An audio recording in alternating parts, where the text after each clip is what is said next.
अरविंद जिसमें अमृत ज्ञान है, मानिक भगत वैराग।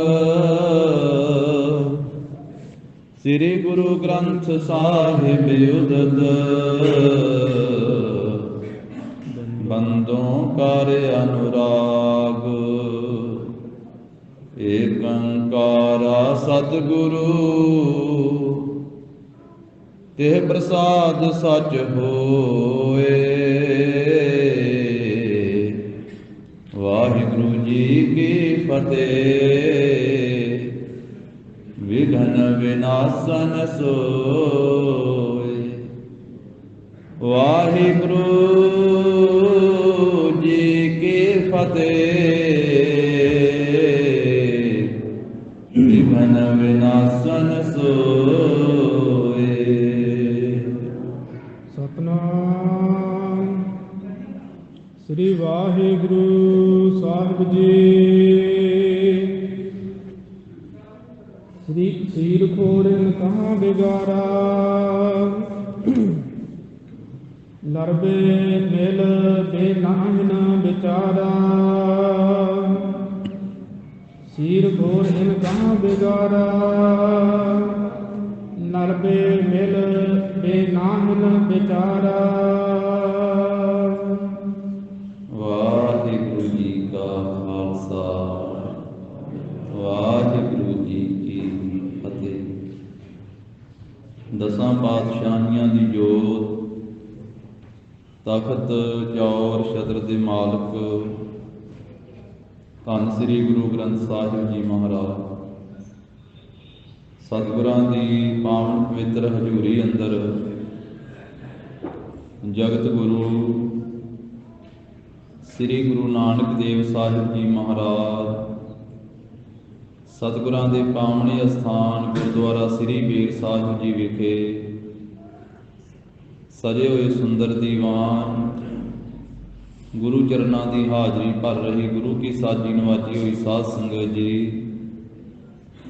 सतगुरां ने कृपा की है, तरस किया है, अपने अमृतमयी दीदार बख्शिश कीते। तरस पाया मेहर आमद होई, सतगुर सज्जन मिलिया। नानक नाम मिलै तां जीवा, तन मन थीवै हरिया। जिस वेले सतगुरु जी तरस करते हैं, कृपा करते हैं, तो गरीब नवाज साहब जी दे पावन दीदार हुंदे, गुरु साहब जी दे सतसंग विच बैठण दा सुभाग प्राप्त हुंदा है। लड़ीवार रूप दे विच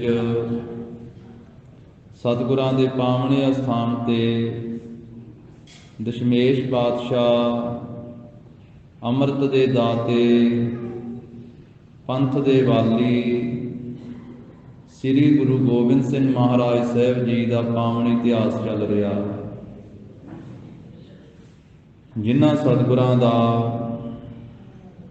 2 दिन बाद पावन प्रकाश गुरपुरब है।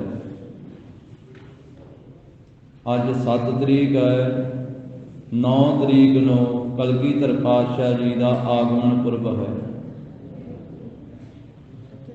वाहिगुरु साध संगत जी 6 तरीक है, सो 9 तरीक नूं महाराज साहब जी का पावन प्रकाश गुरपुरब है। और जिस दिन सतगुरु कलगीधर पातशाह जी ने प्रकाश धारिया, उस दिन 3 तरीकां सन। ये भी समझण वाली विचारन वाली गल है। एक तो उस दिन सी पोह सुदी 7वीं, जिहड़ी ऐतकी 9 जनवरी नूं आ रही है, पोह सुदी 7वीं का दिन। और दूसरा सी 23 पोह का दिन। तीजा सी अंग्रेजी तरीक 22 दसंबर।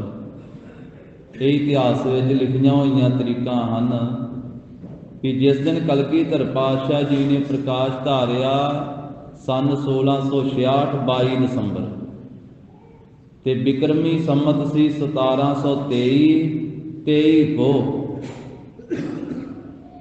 ਔਰ ਸੁਦੀ ਸੀ ਪੋਹ ਸੁਦੀ ਸਤਵੀਂ। ਸੁਦੀ ਹੁੰਦੀ ਆ ਮੱਸਿਆ ਤੋਂ ਅਗਲੇ ਦਿਨ ਪੁੰਨਿਆ ਤੱਕ ਚੱਲਦੀ 15 ਦਿਨ। ਸੁਦੀ ਏਕਮ ਦੂਜ ਤੀਜ ਇਸ ਤਰ੍ਹਾਂ ਜਿਹੜਾ 7ਵਾਂ ਦਿਨ ਉਹਨੂੰ ਸੁਦੀ ਸਤਵੀਂ ਆਖਦੇ ਤੇ ਵਧੀ ਹੁੰਦੀ ਆ ਪੂਰਨਮਾਸ਼ੀ ਤੋਂ ਮੱਸਿਆ ਤੱਕ। ਇਹ 15 ਥਿੱਤਾਂ ਜਿਹਦਾ ਜ਼ਿਕਰ ਗੁਰਬਾਣੀ ਵਿੱਚ ਵੀ ਆਇਆ। 15 ਥਿੱਤੇ ਤੈ 7 ਵਾਰ ਮਹਾਰੁੱਤੀ ਆਵਹਿ ਵਾਰ ਵਾਰ। ਤਾਂ 3 ਤਰੀਕਾਂ ਸੀ। ਗੁਰੂ ਕੇ ਪੰਥ ਨੇ 22 ਦਸੰਬਰ ਛੱਡ ਦਿੱਤਾ, 23 ਪੋਹ ਛੱਡ ਦਿੱਤਾ ਤੇ ਪੋਹ ਸੁਦੀ ਸਤਵੀਂ ਨੂੰ ਮਿਥ ਲਿਆ ਕਿ ਹਰ ਸਾਲ ਗੁਰੂ ਕਲਗੀਧਰ ਪਾਤਸ਼ਾਹ ਜੀ ਦਾ ਪ੍ਰਕਾਸ਼ ਪੁਰਬ ਪੋਹ ਸੁਦੀ ਸਤਵੀਂ ਨੂੰ ਮਨਾਇਆ ਕਰਾਂਗੇ। ਤਾਂ ਹਰ ਸਾਲ ਪੋਹ ਸੁਦੀ ਸਤਵੀਂ ਨੂੰ ਹੀ ਕਲਗੀਧਰ ਪਾਤਸ਼ਾਹ ਜੀ ਦਾ ਪ੍ਰਕਾਸ਼ ਗੁਰਪੁਰਬ ਮਨਾਇਆ ਜਾਂਦਾ ਹੈ। ਉਂਝ ਭਾਵਨਾ ਨਾਲ ਸੰਗਤਾਂ ਅੱਗੇ ਪਿੱਛੇ ਵੀ ਕਈ ਮਨਾਉਂਦੇ ਹਨ, ਪਰ ਇਤਿਹਾਸਕ ਸਥਾਨਾਂ ਤੇ ਔਰ ਤਖਤ ਸ੍ਰੀ ਹਰਿਮੰਦਰ ਜੀ ਪਟਨਾ ਸਾਹਿਬ ਉੱਥੇ ਪੋਹ ਸੁਦੀ ਸਤਵੀਂ ਨੂੰ ਹੀ ਮਨਾਇਆ ਜਾਂਦਾ ਹੈ। ਬਾਕੀ ਵੀ ਇਤਿਹਾਸਕ ਸਥਾਨਾਂ ਤੇ ਪੋਹ ਸੁਦੀ ਸਤਵੀਂ ਨੂੰ ਹੀ ਕਲਗੀਧਰ ਪਾਤਸ਼ਾਹ ਜੀ ਦਾ ਪ੍ਰਕਾਸ਼ ਗੁਰਪੁਰਬ ਮਨਾਇਆ ਜਾਂਦਾ ਹੈ। ਤਾਂ ਪੋਹ ਸੁਦੀ ਸਤਵੀਂ ਦਾ ਦਿਨ ਸੋ ਸਾਧ ਸੰਗਤ ਜੀ 9 ਤਰੀਕ ਨੂੰ ਆ ਰਿਹਾ ਹੈ, ਮਹਾਰਾਜ ਸਾਹਿਬ ਜੀ ਦਾ ਗੁਰਪੁਰਬ। ਤੇ ਐਸੇ ਕਲਗੀਧਰ ਪਾਤਸ਼ਾਹ ਜੀ ਦਾ ਲੜੀਵਾਰ ਇਤਿਹਾਸ ਚੱਲ ਰਿਹਾ ਹੈ। ਮਹਾਰਾਜ ਸਾਹਿਬ ਜੀ ਲੰਮੇ ਜੱਟ ਪਰੇ ਠਹਿਰੇ ਹੋਏ ਹਨ ਔਰ ਗੁਰੂ ਸਾਹਿਬ ਜੀ ਦੇ ਚਰਨਾਂ ਵਿੱਚ ਰਾਏ ਕੱਲਾ ਬੈਠਾ, 300 ਉਸਦੇ ਨੌਕਰ ਬੈਠੇ ਹੋਏ ਹਨ, ਸ਼ਸਤਰਧਾਰੀ ਉਹਦੇ ਸਿਪਾਹੀ ਬੈਠੇ ਹਨ, ਹੋਰ ਨਗਰ ਦੇ ਸੈਂਕੜੇ ਲੋਕ ਬੈਠੇ ਹਨ। ਤੇ ਰਾਏ ਕੱਲਾ ਦਾ ਮੱਝਾਂ ਚਾਰਨ ਵਾਲਾ ਜਿਹੜਾ ਚਰਵਾਹਾ ਹੈ, ਉਹਦੇ ਪਸ਼ੂ ਸਾਂਭਣ ਵਾਲਾ ਨੂਰਾ, ਉਹ ਨੂਰਾ ਮਾਹੀ ਸਰਹੰਦ ਤੋਂ ਆ ਕਰਕੇ ਵਾਪਸ ਮਹਾਰਾਜ ਦਾ ਭੇਜਿਆ ਹੋਇਆ ਗਿਆ ਸੀ। ਰਾਏ ਕੱਲੇ ਨੇ ਭੇਜਿਆ ਸਾਹਿਬਜ਼ਾਦਿਆਂ ਤੇ ਮਾਤਾ ਜੀ ਦੀ ਖਬਰ ਲਿਆਉਣ ਵਾਸਤੇ। ਉੱਥੋਂ ਆ ਕੇ ਵਾਪਸ ਸਾਰੀ ਖਬਰ ਸੁਣਾ ਰਿਹਾ, ਕਿਵੇਂ ਸਾਹਿਬਜ਼ਾਦਿਆਂ ਨੂੰ ਠੰਡੇ ਬੁਰਜ ਵਿੱਚ ਰੱਖਿਆ ਗਿਆ, ਕਿੱਥੇ ਕਿੱਥੇ ਰੱਖਿਆ, ਕੀ ਕੀ ਹੋਇਆ, ਕਿਵੇਂ ਸਾਹਿਬਜ਼ਾਦਿਆਂ ਦੀ ਸ਼ਹਾਦਤ ਹੋਈ। ਕਲਗੀਧਰ ਪਾਤਸ਼ਾਹ ਪਲੰਘੇ ਉੱਤੇ ਬੈਠੇ ਹੋਏ ਸੁਣ ਰਹੇ। ਮਹਾਰਾਜ ਸਾਹਿਬ ਜੀ ਨੇ ਆਪਣੇ ਚਰਨ ਹੇਠਾਂ ਨੂੰ ਲਮਕਾਏ ਸੀ ਉਸ ਵੇਲੇ ਪਲੰਘੇ ਭਾਵ ਗਰੀਬ ਨਵਾਜ ਸਾਹਿਬ, ਜਿਵੇਂ ਆਪਾਂ ਮੰਜੇ ਤੇ ਬਹਿੰਦੇ ਆ ਥੱਲੇ ਲੱਤਾਂ ਲਮਕਾ ਕੇ, ਸਤਿਗੁਰੂ ਸਾਹਿਬ ਜੀ ਨੇ ਆਪਣੇ ਪਵਿੱਤਰ ਚਰਨ ਪਲੰਘੇ ਤੋਂ ਹੇਠਾਂ ਲਮਕਾਏ ਹੋਏ ਆ, ਜ਼ਮੀਨ ਤੇ ਰੱਖੇ ਹੋਏ ਆ ਤੇ ਪਲੰਘੇ ਤੇ ਬੈਠੇ ਹੋਏ ਤੇ ਸਾਹਮਣੇ ਹੱਥ ਜੋੜ ਕਰਕੇ ਨੂਰਾ ਮਾਹੀ ਮਹਾਰਾਜ ਸਾਹਿਬ ਜੀ ਨੂੰ ਸੁਣਾ ਰਿਹਾ ਹੈ ਸਾਹਿਬਜ਼ਾਦਿਆਂ ਦੀ ਉਹ ਸਾਰੀ ਵਾਰਤਾ, ਉਹ ਸਾਰਾ ਸਰਹੰਦ ਦਾ ਸਾਕਾ ਜਿਵੇਂ ਸਾਹਿਬਜ਼ਾਦਿਆਂ ਦੇ ਨਾਲ ਹੋਇਆ ਜੋ ਕੁਝ। ਤਾਂ ਆਪ ਜੀ ਨੇ ਪਿੱਛੇ ਸਰਵਣ ਕੀਤਾ ਹੈ, ਜਿਵੇਂ ਕਚਹਿਰੀ ਦੇ ਵਿੱਚ ਸਾਹਿਬਜ਼ਾਦੇ ਜਾਂਦੇ, ਜਿਵੇਂ ਸੁੱਚਾ ਨੰਦ ਤੇ ਮਰਿੰਡੇ ਦਾ ਰੰਗੜ, ਉਹ ਕਹਿੰਦਾ ਹੈ ਕਿ ਬੱਚਿਓ ਇਸ ਸਰਹੰਦ ਦੇ ਸੂਬੇ ਨੂੰ ਝੁਕ ਕੇ ਸਲਾਮ ਕਰੋ। ਤੇ ਬਾਬਾ ਜੋਰਾਵਰ ਸਿੰਘ ਜੀ ਨੇ ਆਖਿਆ ਸੀ ਤੇ ਆਪਣਾ ਸਿਰ ਅਕਾਲ ਪੁਰਖ ਨੂੰ ਭੇਟ ਕੀਤਾ ਹੋਇਆ। ਇਸ ਕਰਕੇ ਅਸੀਂ ਇਹ ਪਾਮਰ ਨੂੰ, ਪਲੀਤ ਨੂੰ, ਨੀਚ ਨੂੰ, ਇਹਨੂੰ ਕਿਉਂ ਸਿਰ ਝੁਕਾਈਏ? ਅਸੀਂ ਤਾਂ ਅਕਾਲ ਪੁਰਖ ਵਾਹਿਗੁਰੂ ਜੀ ਨੂੰ ਆਪਣਾ ਸੀਸ ਝੁਕਾਇਆ ਹੋਇਆ। ਤਾਂ ਅੱਗੇ ਹੋਰ ਕੀ ਕੁਝ ਕਹਿ ਰਹੇ ਹਨ, ਲੜੀਵਾਰ ਗਾਥਾ ਵਿੱਚ ਆ ਰਿਹਾ ਹੈ। ਸ਼ਰਧਾ ਭਾਵਨਾ ਦੇ ਨਾਲ ਸਰਵਣ ਕਰੀਏ। ਜਿਸ ਵੇਲੇ ਇਹ ਗੱਲ ਸਾਹਿਬਜ਼ਾਦਿਆਂ ਨੇ ਆਖੀ, ਇਹ ਨਰ ਪਾਮਰ ਪਾਪ ਕਮਾਵੈ, ਕਿਵੇਂ ਇਹਨੇ ਆਗੇ ਸੀਸ ਨਿਵਾਵੈ, ਸੁਣ ਕਰ ਸਭਾ ਸਕਲ ਬਿਸਮਾਈ, ਇਹ ਬਾਰਿਕ ਕਿਆ ਸਮਝ ਸਕਾਈ। ਸਾਰੀ ਸਭਾ ਹੈਰਾਨ ਹੋ ਗਈ, ਕਚਹਿਰੀ ਸਾਰੀ ਹੈਰਾਨ ਹੋ ਗਈ ਕਿ 7 ਸਾਲ ਤੇ 9 ਸਾਲ ਦੇ ਗੁਰੂ ਗੋਬਿੰਦ ਸਿੰਘ ਦੇ ਬੱਚੇ ਇਹ ਕਿਸ ਤਰ੍ਹਾਂ ਬੋਲਦੇ, ਕਿਸ ਤਰੀਕੇ ਦੇ ਨਾਲ ਇਹ ਸਾਹਿਬਜ਼ਾਦੇ, ਇਹਨਾਂ ਨੂੰ ਕੋਈ ਡਰ ਨਹੀਂ ਹੈ, ਕੋਈ ਭੈ ਨਹੀਂ ਹੈ। ਇੰਨੇ ਲੋਕਾਂ ਦਾ ਇਕੱਠ ਹੈ, ਇੰਨੇ ਤੁਰਕਾਂ ਦਾ ਇਕੱਠ ਹੈ, ਸਰਹੰਦ ਦਾ ਸੂਬਾ, ਹੋਰ ਕਿੰਨੇ ਲੋਕ ਜ਼ਾਲਮ ਲੋਕ ਬੈਠੇ ਹੋਏ। ਤਾਂ ਉਸ ਮੌਕੇ ਦੇ ਉੱਤੇ ਸਾਹਿਬਜ਼ਾਦੇ ਬੜੀ ਚੜ੍ਹਦੀ ਕਲਾ ਦੇ ਵਿੱਚ ਉਹਨਾਂ ਨੇ ਕਚਹਿਰੀ ਵਿੱਚ ਫਤਿਹ ਬੁਲਾਈ ਸੀ। ਫਿਰ ਕਚਹਿਰੀ ਦੇ ਵਿੱਚ ਜੋ ਕੁਝ ਵਚਨ ਕੀਤੇ ਸਭਾ ਸੁਣ ਕੇ ਹੈਰਾਨ ਹੋਈ। ਅੱਗੇ ਸਾਰੇ ਕੀ ਸੋਚਦੇ ਹਨ? ਤਾਂ ਸ਼ਰਧਾ ਭਾਵਨਾ ਦੇ ਨਾਲ ਦਸ਼ਮੇਸ਼ ਪਾਤਸ਼ਾਹ ਸ੍ਰੀ ਗੁਰੂ ਗੋਬਿੰਦ ਸਿੰਘ ਮਹਾਰਾਜ ਜੀ ਦਾ ਧਿਆਨ ਧਰਦਿਆਂ ਹੋਇਆਂ ਸਰਵਣ ਕਰੀਏ। ਉਚਾਰਨ ਕਰੋ ਜੀ, ਸਤਿਨਾਮ ਸ੍ਰੀ ਵਾਹਿਗੁਰੂ ਸਾਹਿਬ ਜੀ। ਸਤਿਨਾਮ ਸ੍ਰੀ ਵਾਹਿਗੁਰੂ ਸਾਹਿਬ ਜੀ। ਸਤਨਾਮ ਵਾਹਿਗੁਰੂ ਸਾਹਿਬ ਜੀ। ਸੀਰ ਖੋਰ ਇਲਕਾਂ ਬਿਗਾਰਾ। ਇਹ ਜਿਹੜੇ ਇੱਕ ਇੱਕ ਪੰਕਤੀ ਸੋ ਉਸ ਮੌਕੇ ਦੇ ਉੱਤੇ ਜਿੰਨੀ ਸਭਾ ਬੈਠੀ ਹੈ ਉਹ ਸਾਰੇ ਜਿਹੜੇ ਸਮਝਦਾਰ ਲੋਕ ਸਿਆਣੇ ਲੋਕ ਹਨ ਵਿੱਚ ਕੁਝ ਉਹ ਸੋਚਦੇ ਆ ਵੀ ਇਹ ਤਾਂ ਦੁੱਧ ਪੀਣ ਵਾਲੇ ਹਲੇ ਬੱਚੇ, ਸ਼ੀਰ ਖੋਰ, ਸ਼ੀਰ ਕਹਿੰਦੇ ਦੁੱਧ, ਇਹ ਤਾਂ ਛੋਟੇ ਛੋਟੇ ਬੱਚੇ ਆ, ਮਾਸੂਮ ਜਿੰਦੜੀਆਂ, ਤੇ ਇਹਨਾਂ ਨੇ ਕੀ ਵਿਗਾੜਿਆ ਹੋਇਆ ਹੈ, ਇਹਨਾਂ ਨੇ ਕੀ ਵਿਗਾੜ ਕੀਤਾ ਹੈ। ਲੜਦੇ ਮਿਲਦੇ ਨੈਣ ਵਿਚਾਰਾ। ਤੇ ਇਹਨਾਂ ਨੂੰ ਤੇ ਹਾਲੇ ਵਿਚਾਰ ਹੀ ਨਹੀਂ ਹੈ ਕਿ ਕੀ ਲੜਨਾ ਹੈ ਤੇ ਕੀ ਮਿਲਣਾ ਹੈ, ਵੀ ਲੜਨਾ ਕੀ ਹੁੰਦਾ ਹੈ ਤੇ ਮੇਲ ਮਿਲਾਪ ਕਰਨਾ ਕੀ ਹੁੰਦਾ ਹੈ। ਇਸ ਕਰਕੇ ਇਹਨਾਂ ਨੂੰ ਕਿਉਂ ਕਚਹਿਰੀ ਵਿੱਚ ਲਿਆਂਦਾ ਹੈ। ਸੁਣਤ ਜਰਿਓ ਖੱਤਰੀ ਮਤ ਮੰਦ। ਜਦੋਂ ਸਾਹਿਬਜ਼ਾਦੇ ਬਾਬਾ ਜੋਰਾਵਰ ਸਿੰਘ ਜੀ ਨੇ ਜੋ ਬਚਨ ਕਹੇ ਸੀ ਨਾ ਕਿ ਅਸੀਂ ਅਕਾਲ ਪੁਰਖ ਅੱਗੇ ਸੀਸ ਭੇਟਾ ਕੀਤਾ ਹੋਇਆ, ਅਸੀਂ ਨਹੀਂ ਸਰਹੰਦ ਦੇ ਸੂਬੇ ਨੂੰ ਸਲਾਮ ਕਰਾਂਗੇ, ਤੇ ਫਿਰ ਜਿਹੜਾ ਸੁੱਚਾ ਆਨੰਦ ਖੱਤਰੀ ਹੈ ਇਹ ਗੱਲ ਸੁਣ ਕਰਕੇ ਉਹ ਭੈੜੀ ਮੱਤ ਵਾਲਾ, ਭੈੜੀ ਬੁੱਧੀ ਵਾਲਾ, ਥੋੜੀ ਮੱਤ ਵਾਲਾ ਜਿਹੜਾ ਹੈ ਉਹ ਅੰਦਰੋਂ ਅੰਦਰੀ ਸੜ ਗਿਆ। ਬੋਲਿਓ ਬਾਪ ਨਾਮ ਤੁਮਰਿੰਦ।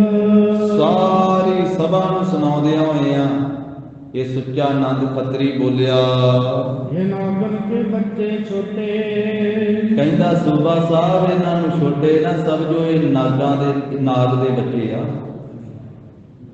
ਜਿਵੇਂ ਨਾਗ ਦੇ ਬੱਚੇ ਭਾਵੇਂ ਛੋਟੇ ਵੀ ਹੋਣ ਪਰ ਹੁੰਦੇ ਤੇ ਨਾਗ ਦੇ ਬੱਚੇ ਹੀ ਆ, ਇਸੇ ਤਰ੍ਹਾਂ ਇਹ ਨਾਗ ਦੇ ਬੱਚੇ ਆ। ਭਾਵ ਉਹਦਾ ਕਹਿਣ ਦਾ ਵੀ ਗੁਰੂ ਗੋਬਿੰਦ ਸਿੰਘ ਨਾਗ ਵਾ ਤੇ ਉਹਦੇ ਇਹ ਬੱਚੇ ਹਨ। ਨਾਗ ਸਿੱਖ ਜ਼ਹਿਰ ਧਰੇ ਅਤ ਛੋਟੇ। ਸੂਬਾ ਸਾਹਿਬ ਨਾਗ ਦੇ ਬੱਚੇ ਜਿਹੜੇ ਭਾਵੇਂ ਛੋਟੇ ਹੀ ਹੋਣ ਪਰ ਉਹਨਾਂ ਦੀ ਸਿਰੀ ਤੋਂ ਲੈ ਕਰਕੇ ਅਖੀਰ ਤੱਕ ਜ਼ਹਿਰ ਭਰੀ ਹੁੰਦੀ ਹੈ। ਇਸ ਕਰਕੇ ਇਹ ਨਾਗਾਂ ਦੇ ਬੱਚੇ, ਸੱਪ ਦੇ ਬੱਚੇ ਸਪੋਲਗੇ ਹੀ ਹੁੰਦੇ ਆ। ਪੈਰ ਦੇ ਨਹੁੰ ਤੋਂ ਲੈ ਕੇ ਸਿਰ ਦੀ ਚੋਟੀ ਤੱਕ ਇਹ ਜ਼ਹਿਰ ਨਾਲ ਭਰੇ ਹੋਏ ਆ। ਇਹਨਾਂ ਨੂੰ ਛੱਡਣਾ ਨਹੀਂ ਚਾਹੀਦਾ। ਜੇ ਸੱਪ ਨੇ ਆਈ ਹੈ ਗੁਰੂ ਗੋਬਿੰਦ ਸਿੰਘ ਤੇ ਉਹਨਾਂ ਦੇ ਇਹ ਬੱਚੇ ਆ, ਸੱਪ ਦੇ ਬੱਚੇ ਸਪੋਲਗੇ ਹੁੰਦੇ, ਇਸ ਕਰਕੇ ਇਹ ਜ਼ਹਿਰ ਨਾਲ ਭਰੇ ਹੋਏ ਖੋਟੇ ਹਨ। ਸਾਰੇ ਲੋਕਾਂ ਨੂੰ ਕਹਿਣ ਲੱਗਾ, ਕਚਹਿਰੀ ਵਾਲਿਆਂ ਨੂੰ, ਕਿ ਵੇਖੋ ਇਹ ਕਿੰਨੇ ਜ਼ਹਿਰ ਨਾਲ ਭਰੇ ਹੋਏ ਅੱਤ ਖੋਟੇ ਆ, ਇਹ ਨਵਾਬ ਸਾਹਿਬ ਨੂੰ ਸਲਾਮ ਨਹੀਂ ਕਰ ਰਹੇ। ਤੇ ਸਾਰੀ ਕਚਹਿਰੀ ਨੂੰ ਵੇਖ ਕਰਕੇ ਵੀ ਇਹ ਡਰਦੇ ਨਹੀਂ ਹਨ। ਇਹਨਾਂ ਨੂੰ ਛੋਟੇ ਨਾ ਸਮਝੋ, ਇਹ ਉਮਰ ਕਰਕੇ ਭਾਵੇਂ ਛੋਟੇ ਆ ਪਰ ਇਹਨਾਂ ਦੇ ਵਿੱਚ ਹੰਕਾਰ ਬੜਾ ਵੱਡਾ। ਜਿਸ ਨੂੰ ਇਹ ਸੁੱਚਾ ਆਨੰਦ ਹੰਕਾਰ ਕਹਿ ਰਿਹਾ ਨਾ, ਝੂਠਾ ਆਨੰਦ, ਇਹ ਹੰਕਾਰ ਨਹੀਂ ਹੈ, ਇਹਨੂੰ ਅਣਖ ਆਖਿਆ ਜਾਂਦਾ, ਇਹਨੂੰ ਦ੍ਰਿੜਤਾ ਆਖਿਆ ਜਾਂਦਾ, ਇਸ ਨੂੰ ਪਰਪੱਕਤਾ ਆਖਿਆ ਜਾਂਦਾ।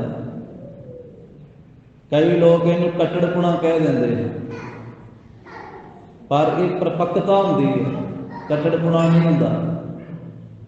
ਆਪਣੇ ਧਰਮ ਵਿੱਚ ਪੱਕੇ ਰਹਿਣਾ, ਅਸੂਲਾਂ ਵਿੱਚ ਪੱਕੇ ਰਹਿਣਾ, ਦ੍ਰਿੜ ਰਹਿਣਾ, ਉਹ ਕੱਟੜਪੁਣਾ ਨਹੀਂ ਹੁੰਦਾ, ਉਹ ਦ੍ਰਿੜਤਾ ਉਹਨੂੰ ਕਿਹਾ ਜਾ ਸਕਦਾ ਹੈ, ਪਰਪੱਕਤਾ ਕਿਹਾ ਜਾ ਸਕਦਾ, ਨਿਡਰਤਾ ਕਿਹਾ ਜਾ ਸਕਦਾ ਹੈ, ਕਿਹਾ ਜਾ ਸਕਦਾ।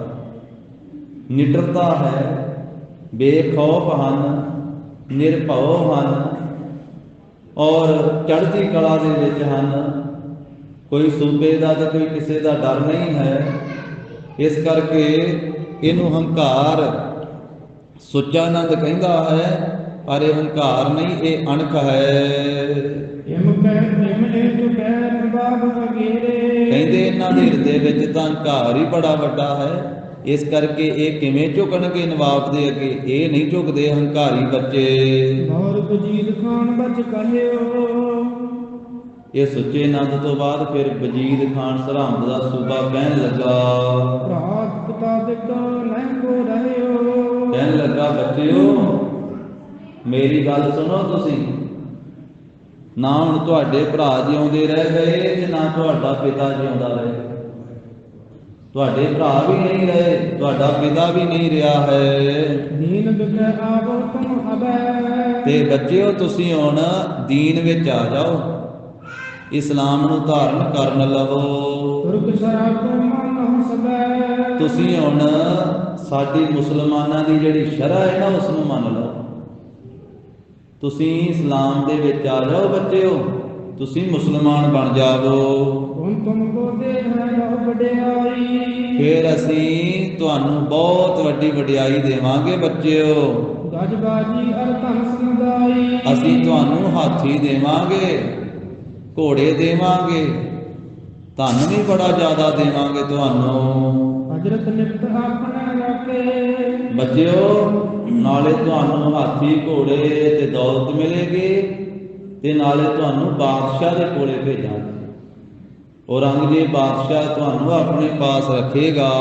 ਪਾਲਣ ਪੋਸ਼ਣ ਕੋ ਅਬ ਲਾਖੈ। ਤੁਸੀਂ ਬਾਦਸ਼ਾਹ ਦੀ ਨਿਗਰਾਨੀ ਦੇ ਵਿੱਚ ਪਾਲੇ ਪੋਸੇ ਜਾਓਗੇ। ਤੁਹਾਡੀ ਪਾਲਣ ਪੋਸ਼ਣ ਦੀ ਜਿਹੜੀ ਅਭਿਲਾਖਾ ਉਹ ਬਾਦਸ਼ਾਹ ਰੱਖੇਗਾ। ਤੇ ਤੁਹਾਨੂੰ ਕੋਈ ਵੱਡਾ ਹੀ ਨਗਰ ਬਣਾ ਕੇ ਦੇਵੇਗਾ ਬਾਦਸ਼ਾਹ, ਬਹੁਤ ਵੱਡਾ ਤੁਹਾਨੂੰ ਨਗਰ ਦਿੱਤਾ ਜਾਵੇਗਾ। ਤੇ ਕਿੰਨੀ ਫੌਜ ਵੀ ਤੁਹਾਡੇ ਅਧੀਨ ਕਰ ਦੇਵੇਗਾ ਬਾਦਸ਼ਾਹ। ਜਿੱਥੇ ਤੁਹਾਨੂੰ ਨਗਰ ਬਣਾ ਕੇ ਦੇਵੇਗਾ, ਕਿੰਨੀ ਫੌਜ ਤੁਹਾਨੂੰ ਦੇ ਦੇਵੇਗਾ, ਤੁਸੀਂ ਉਸ ਫੌਜ ਦੇ ਮਾਲਕ ਹੋਵੋਗੇ ਬੱਚਿਓ। ਵੇਖੋ ਸਾਡੇ ਵੱਲੇ ਵੇਖੋ ਬੱਚਿਓ, ਮੇਰੇ ਵੱਲੇ ਵੇਖੋ। ਸਰਹੰਦ ਦਾ ਸੂਬਾ ਕਹਿੰਦਾ, ਵੇਖੋ ਮੈਂ ਕਿਵੇਂ ਸਰਦਾਰੀ ਕਰਦਾ ਪਿਆ। ਵੇਖੋ ਮੇਰੇ ਕੋਲੇ ਕਿੰਨੇ ਹਾਥੀ ਘੋੜੇ ਤੇ ਕਿੰਨੀ ਫੌਜ ਹੈ, ਕਿੰਨੇ ਨੌਕਰ ਚਾਕਰ ਹਨ। ਮੈਂ ਇਸ ਇਲਾਕੇ ਦਾ ਸਰਹੰਦ ਦਾ ਸੂਬਾ ਬਣਿਆ ਹੋਇਆ। ਮੈਨੂੰ ਔਰੰਗਜ਼ੇਬ ਬਾਦਸ਼ਾਹ ਨੇ ਸੂਬਾ ਬਣਾਇਆ। ਤੇ ਬੱਚਿਓ ਜੇ ਤੁਸੀਂ ਦੀਨੇ ਇਸਲਾਮ ਵਿੱਚ ਆ ਜਾਓਗੇ ਤੇ ਤੁਹਾਨੂੰ ਵੀ ਕਿਸੇ ਇਲਾਕੇ ਦਾ ਬਾਦਸ਼ਾਹ ਸੂਬਾ ਬਣਾ ਦੇਵੇਗਾ। ਇਹ ਹਾਥੀ ਘੋੜੇ ਫੌਜਾਂ ਇਲਾਕਾ ਇਹ ਤੁਹਾਡੇ ਕੋਲੇ ਸਭ ਕੁਝ ਹੋਵੇਗਾ। ਜਿਵੇਂ ਮੈਂ ਬਹੁਤ ਵੱਡੀ ਸਰਦਾਰੀ ਕਰ ਰਿਹਾ ਹਾਂ, ਇਸੇ ਤਰ੍ਹਾਂ ਹੀ ਤੁਸੀਂ ਭਾਰੀ ਸੁਖ ਪ੍ਰਾਪਤ ਕਰ ਲਵੋਗੇ। ਸੁਣ ਕਰਕੇ ਬਾਬਾ ਜੋਰਾਵਰ ਸਿੰਘ ਜੀ ਉਹ ਵੀਰ ਰਸ ਵਿੱਚ ਆ ਗਏ ਹਨ। ਬਾਬਾ ਜੋਰਾਵਰ ਸਿੰਘ ਜੀ ਜਿਨ੍ਹਾਂ ਦੀ 9 ਸਾਲ ਦੀ ਸਰੀਰਕ ਹਾਲਤ ਹੈ। ਸੋ ਇਹ ਵਜੀਦ ਖਾਨ ਜਿਸ ਵੇਲੇ ਬੋਲਿਆ ਨਾ ਇਹ ਲਾਲਚ ਦੇ ਕੋਲ,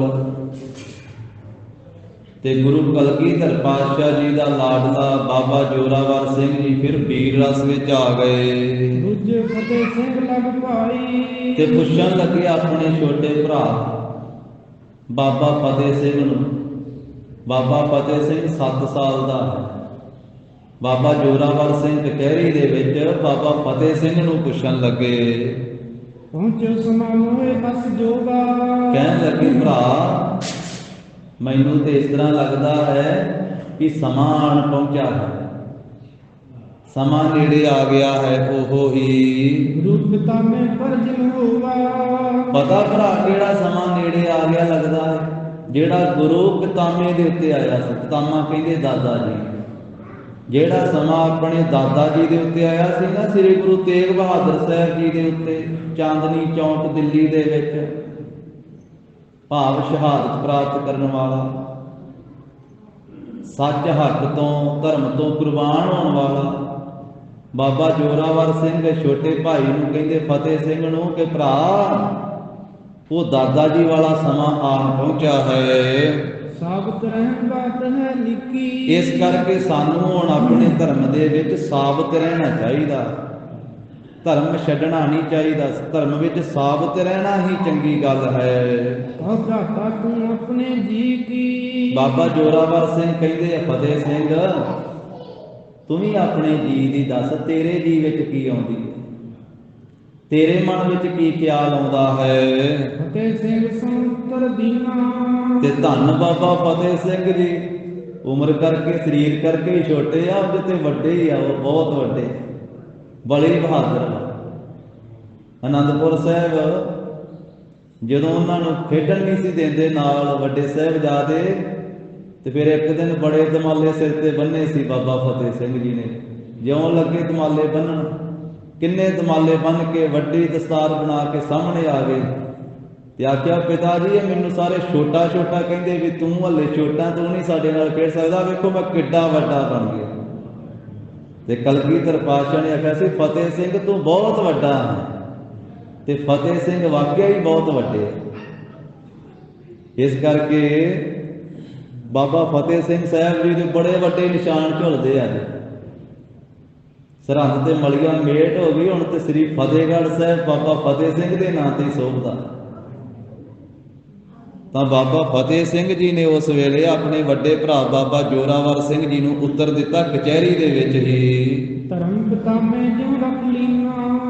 ਆਖਿਆ, ਜਿਵੇਂ ਸਾਡੇ ਦਾਦਾ ਜੀ ਨੇ ਧਰਮ ਰੱਖ ਲਿਆ ਹੈ, ਸ਼ੁਭ ਜਸ ਤੇ ਜਗ ਪੂਰਨ ਕੀਨਾ। ਤਾਂ ਉਹ ਸ਼ੁਭ ਜਸ ਸਾਡੇ ਦਾਦਾ ਜੀ ਦਾ ਹੋਇਆ ਹੈ, ਸਾਰੇ ਜੱਗ ਦੇ ਵਿੱਚ ਪਰਿਪੂਰਨ ਜਸ ਹੋ ਰਿਹਾ ਹੈ। ਤੇ ਲੋਕ ਮੈਂ ਸਾਕਾ ਚੀਨਾ। ਤੇ ਜਿਹੜਾ ਸਾਡੇ ਦਾਦਾ ਜੀ ਨੇ ਸਾਕਾ ਕੀਤਾ ਹੈ ਨਾ, ਉਹ ਤਿੰਨਾਂ ਲੋਕਾਂ ਵਿੱਚ ਜਾਣਿਆ ਗਿਆ, ਮਾਤ ਲੋਕ ਵਿੱਚ, ਪਤਾਲ ਲੋਕ ਵਿੱਚ, ਆਕਾਸ਼ ਲੋਕ ਵਿੱਚ, ਕਿ ਤਿਲਕ ਜੰਨੂ ਦੀ ਰਾਖੀ ਵਾਸਤੇ, ਧਰਮ ਦੀ ਸੁਤੰਤਰਤਾ ਵਾਸਤੇ, ਕਿ ਕਿਸੇ ਦਾ ਧਰਮ ਜਿਹੜਾ ਉਹ ਜ਼ਬਰਦਸਤੀ ਨਹੀਂ ਤਬਦੀਲ ਕਰਵਾਇਆ ਜਾ ਸਕਦਾ। ਇਸ ਕਰਕੇ ਕੁਰਬਾਨੀ ਕੀਤੀ ਸਾਡੇ ਦਾਦਾ ਜੀ ਨੇ, ਉਹ ਤਿੰਨਾਂ ਲੋਕਾਂ ਵਿੱਚ ਸਾਕਾ ਜਾਣਿਆ ਗਿਆ।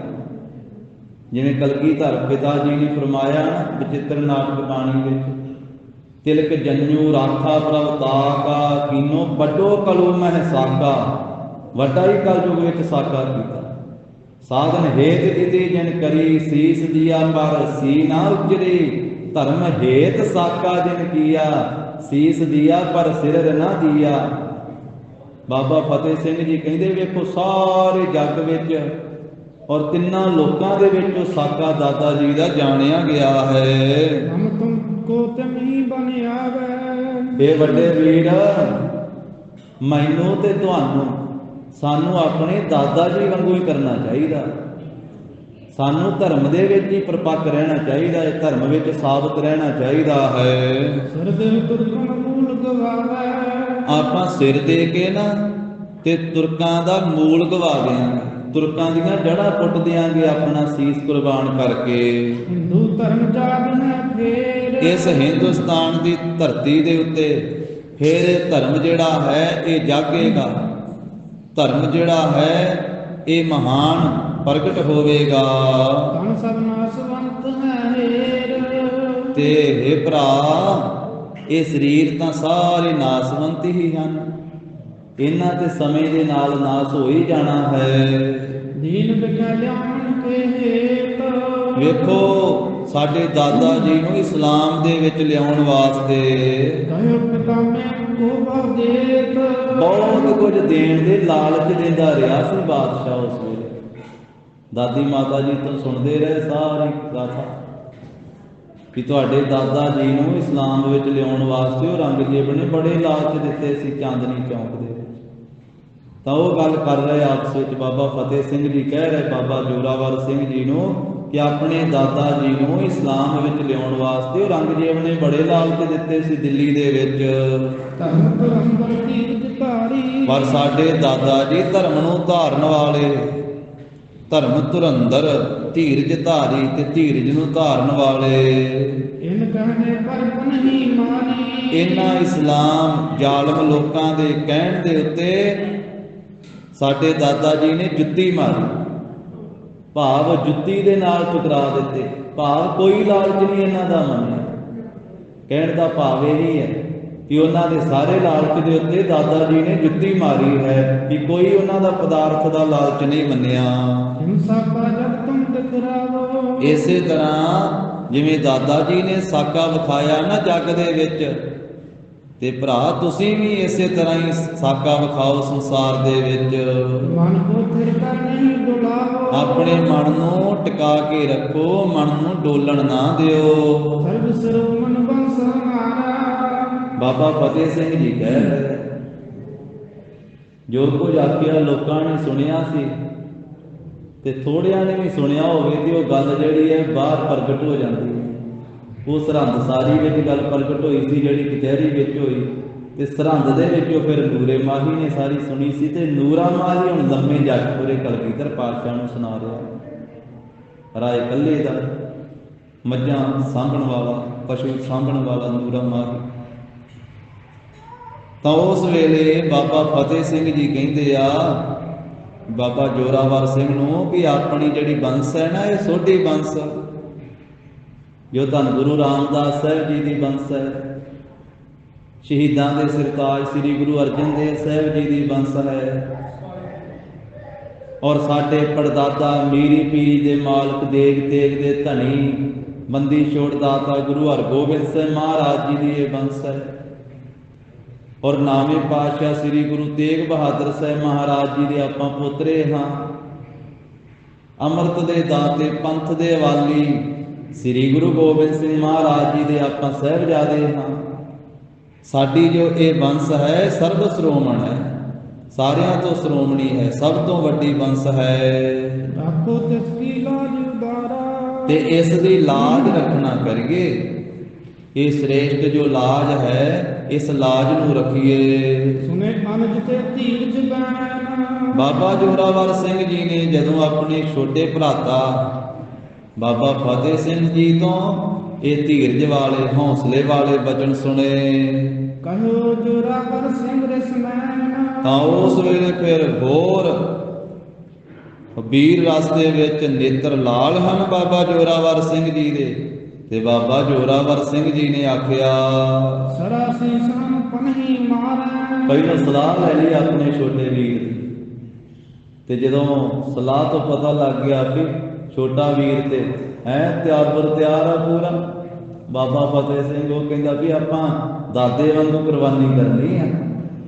ਸਗੋਂ ਆਪਣੇ ਵੱਡੇ ਭਰਾ ਨੂੰ ਆਖਿਆ ਵੀ ਆਪਣਾ ਚਿੱਤ ਨਾ ਡੁਲਾਇਓ, ਮਨ ਨਾ ਡੁਲਾਇਓ, ਚੜ੍ਹਦੀ ਕਲਾ ਚਲੇ ਡੋਲਿਓ ਨਾ। ਤੇ ਸੁਣ ਕੇ ਬੋਲ ਤੇ ਫਿਰ ਬੋਲਿਆ, ਫਿਰ ਵੀਰ ਰਸ ਵਿੱਚ ਆ ਕੇ ਬਾਬਾ ਜੋਰਾਵਰ ਸਿੰਘ 9 ਸਾਲ ਦੀ ਸਰੀਰ ਕਾਰ ਬੁਲਾਏ। ਪਤਾ ਕੀ ਆਖਿਆ ਸਾਰੀ ਕਚਹਿਰੀ ਦੇ ਵਿੱਚ, ਸ਼ਰਾ ਸੀਸ ਹਮ ਪਨਹੀ ਮਾਰੈ। ਤੁਸੀਂ ਸਾਨੂੰ ਕਹਿੰਦੇ ਹੋ ਇਸਲਾਮ ਵਿੱਚ ਆ ਜਾਓ, ਦੀਨ ਵਿੱਚ ਆ ਜਾਓ, ਅਸੀਂ ਤੁਹਾਡੀ ਸ਼ਰਾ ਦੇ ਸਿਰ ਦੇ ਉੱਤੇ ਆਪਣੀ ਜੁੱਤੀ ਮਾਰਦੇ ਹਾਂ। ਸਾਡੀ ਜੁੱਤੀ ਵੱਜਦੀ ਤੁਹਾਡੀ ਸ਼ਰਾ ਵਿੱਚ, ਅਸੀਂ ਕਿਉਂ ਤੁਹਾਡੇ ਇਸਲਾਮ ਵਿੱਚ ਆਈਏ।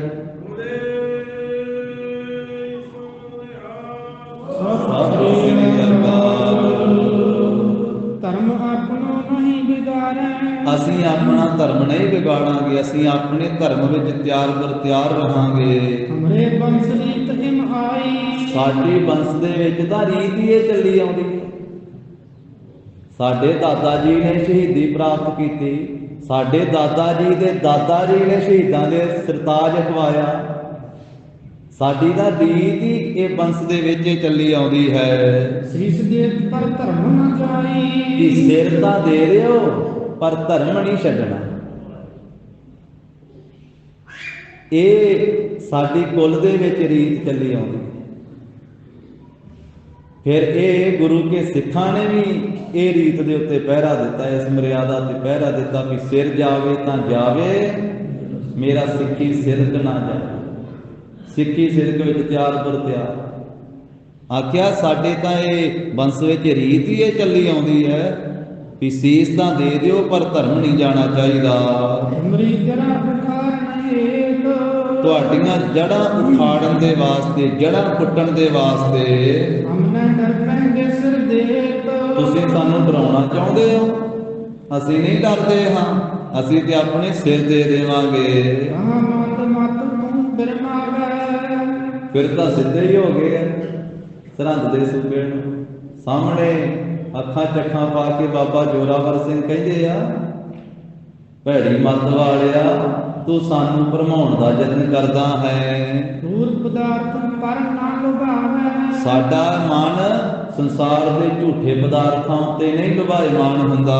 ਧਰਮ ਸੱਚ ਹੈ ਸਦ ਹੀ ਸੰਗ। ਧਰਮ ਸੱਚ ਹੈ ਤੇ ਸੱਚ ਹਮੇਸ਼ਾ ਸਾਡੇ ਨਾਲ ਹੈ। ਕੋ ਅਸ ਮੂਰਖ ਕਰੇ ਜੋ ਭੰਗ। ਕਿਹੜਾ ਐਸਾ ਮੂਰਖ ਹੈ ਜਿਹੜਾ ਧਰਮ ਨੂੰ ਨਾਸ ਕਰੇ, ਧਰਮ ਨੂੰ ਤਿਆਗ ਕਰੇ। ਵੱਡੇ ਗੁਰੂ ਕੀ ਅਗਨ ਅਵਗਿਆ।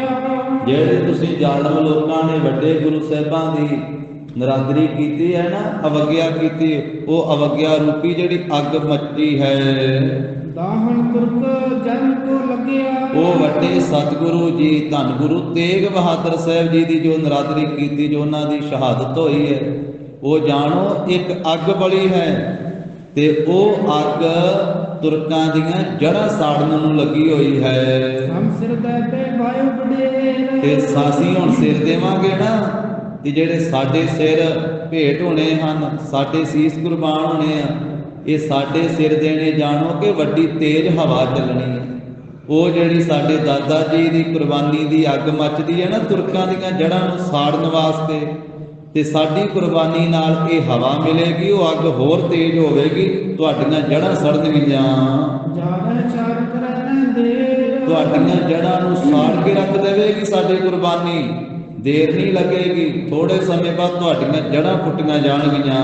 ਸੰਤ ਜੋਰਾਵਰ ਸਿੰਘ ਕੀ ਬਾਣੀ। ਬਾਬਾ ਜੋਰਾਵਰ ਸਿੰਘ ਜੀ ਦੀ ਵੀਰ ਰਸ ਵਾਲੀ ਐਸੀ ਬਾਣੀ ਸੁਣ ਕਰਕੇ, ਬੋਲ ਸੁਣ ਕਰਕੇ, ਹਿੰਦੂ ਤੁਰਕ ਸਦਾ ਬਿਸਮਾਨੀ। ਜਿੰਨੇ ਸਭਾ 'ਚ ਬੈਠੇ ਹੋਏ ਆ, ਚਾਹੇ ਉਹ ਹਿੰਦੂ ਆ ਚਾਹੇ ਮੁਸਲਮਾਨ, ਸਾਰੇ ਹੈਰਾਨ ਹੋ ਗਏ, ਸਾਰੇ ਅੱਗੇ ਬੱਕੇ ਹੋ ਗਏ ਕਿ ਇਹ 7 ਤੇ 9 ਸਾਲ ਦੇ ਬਾਲਕ ਕਿਸ ਤਰ੍ਹਾਂ ਬੋਲਦੇ।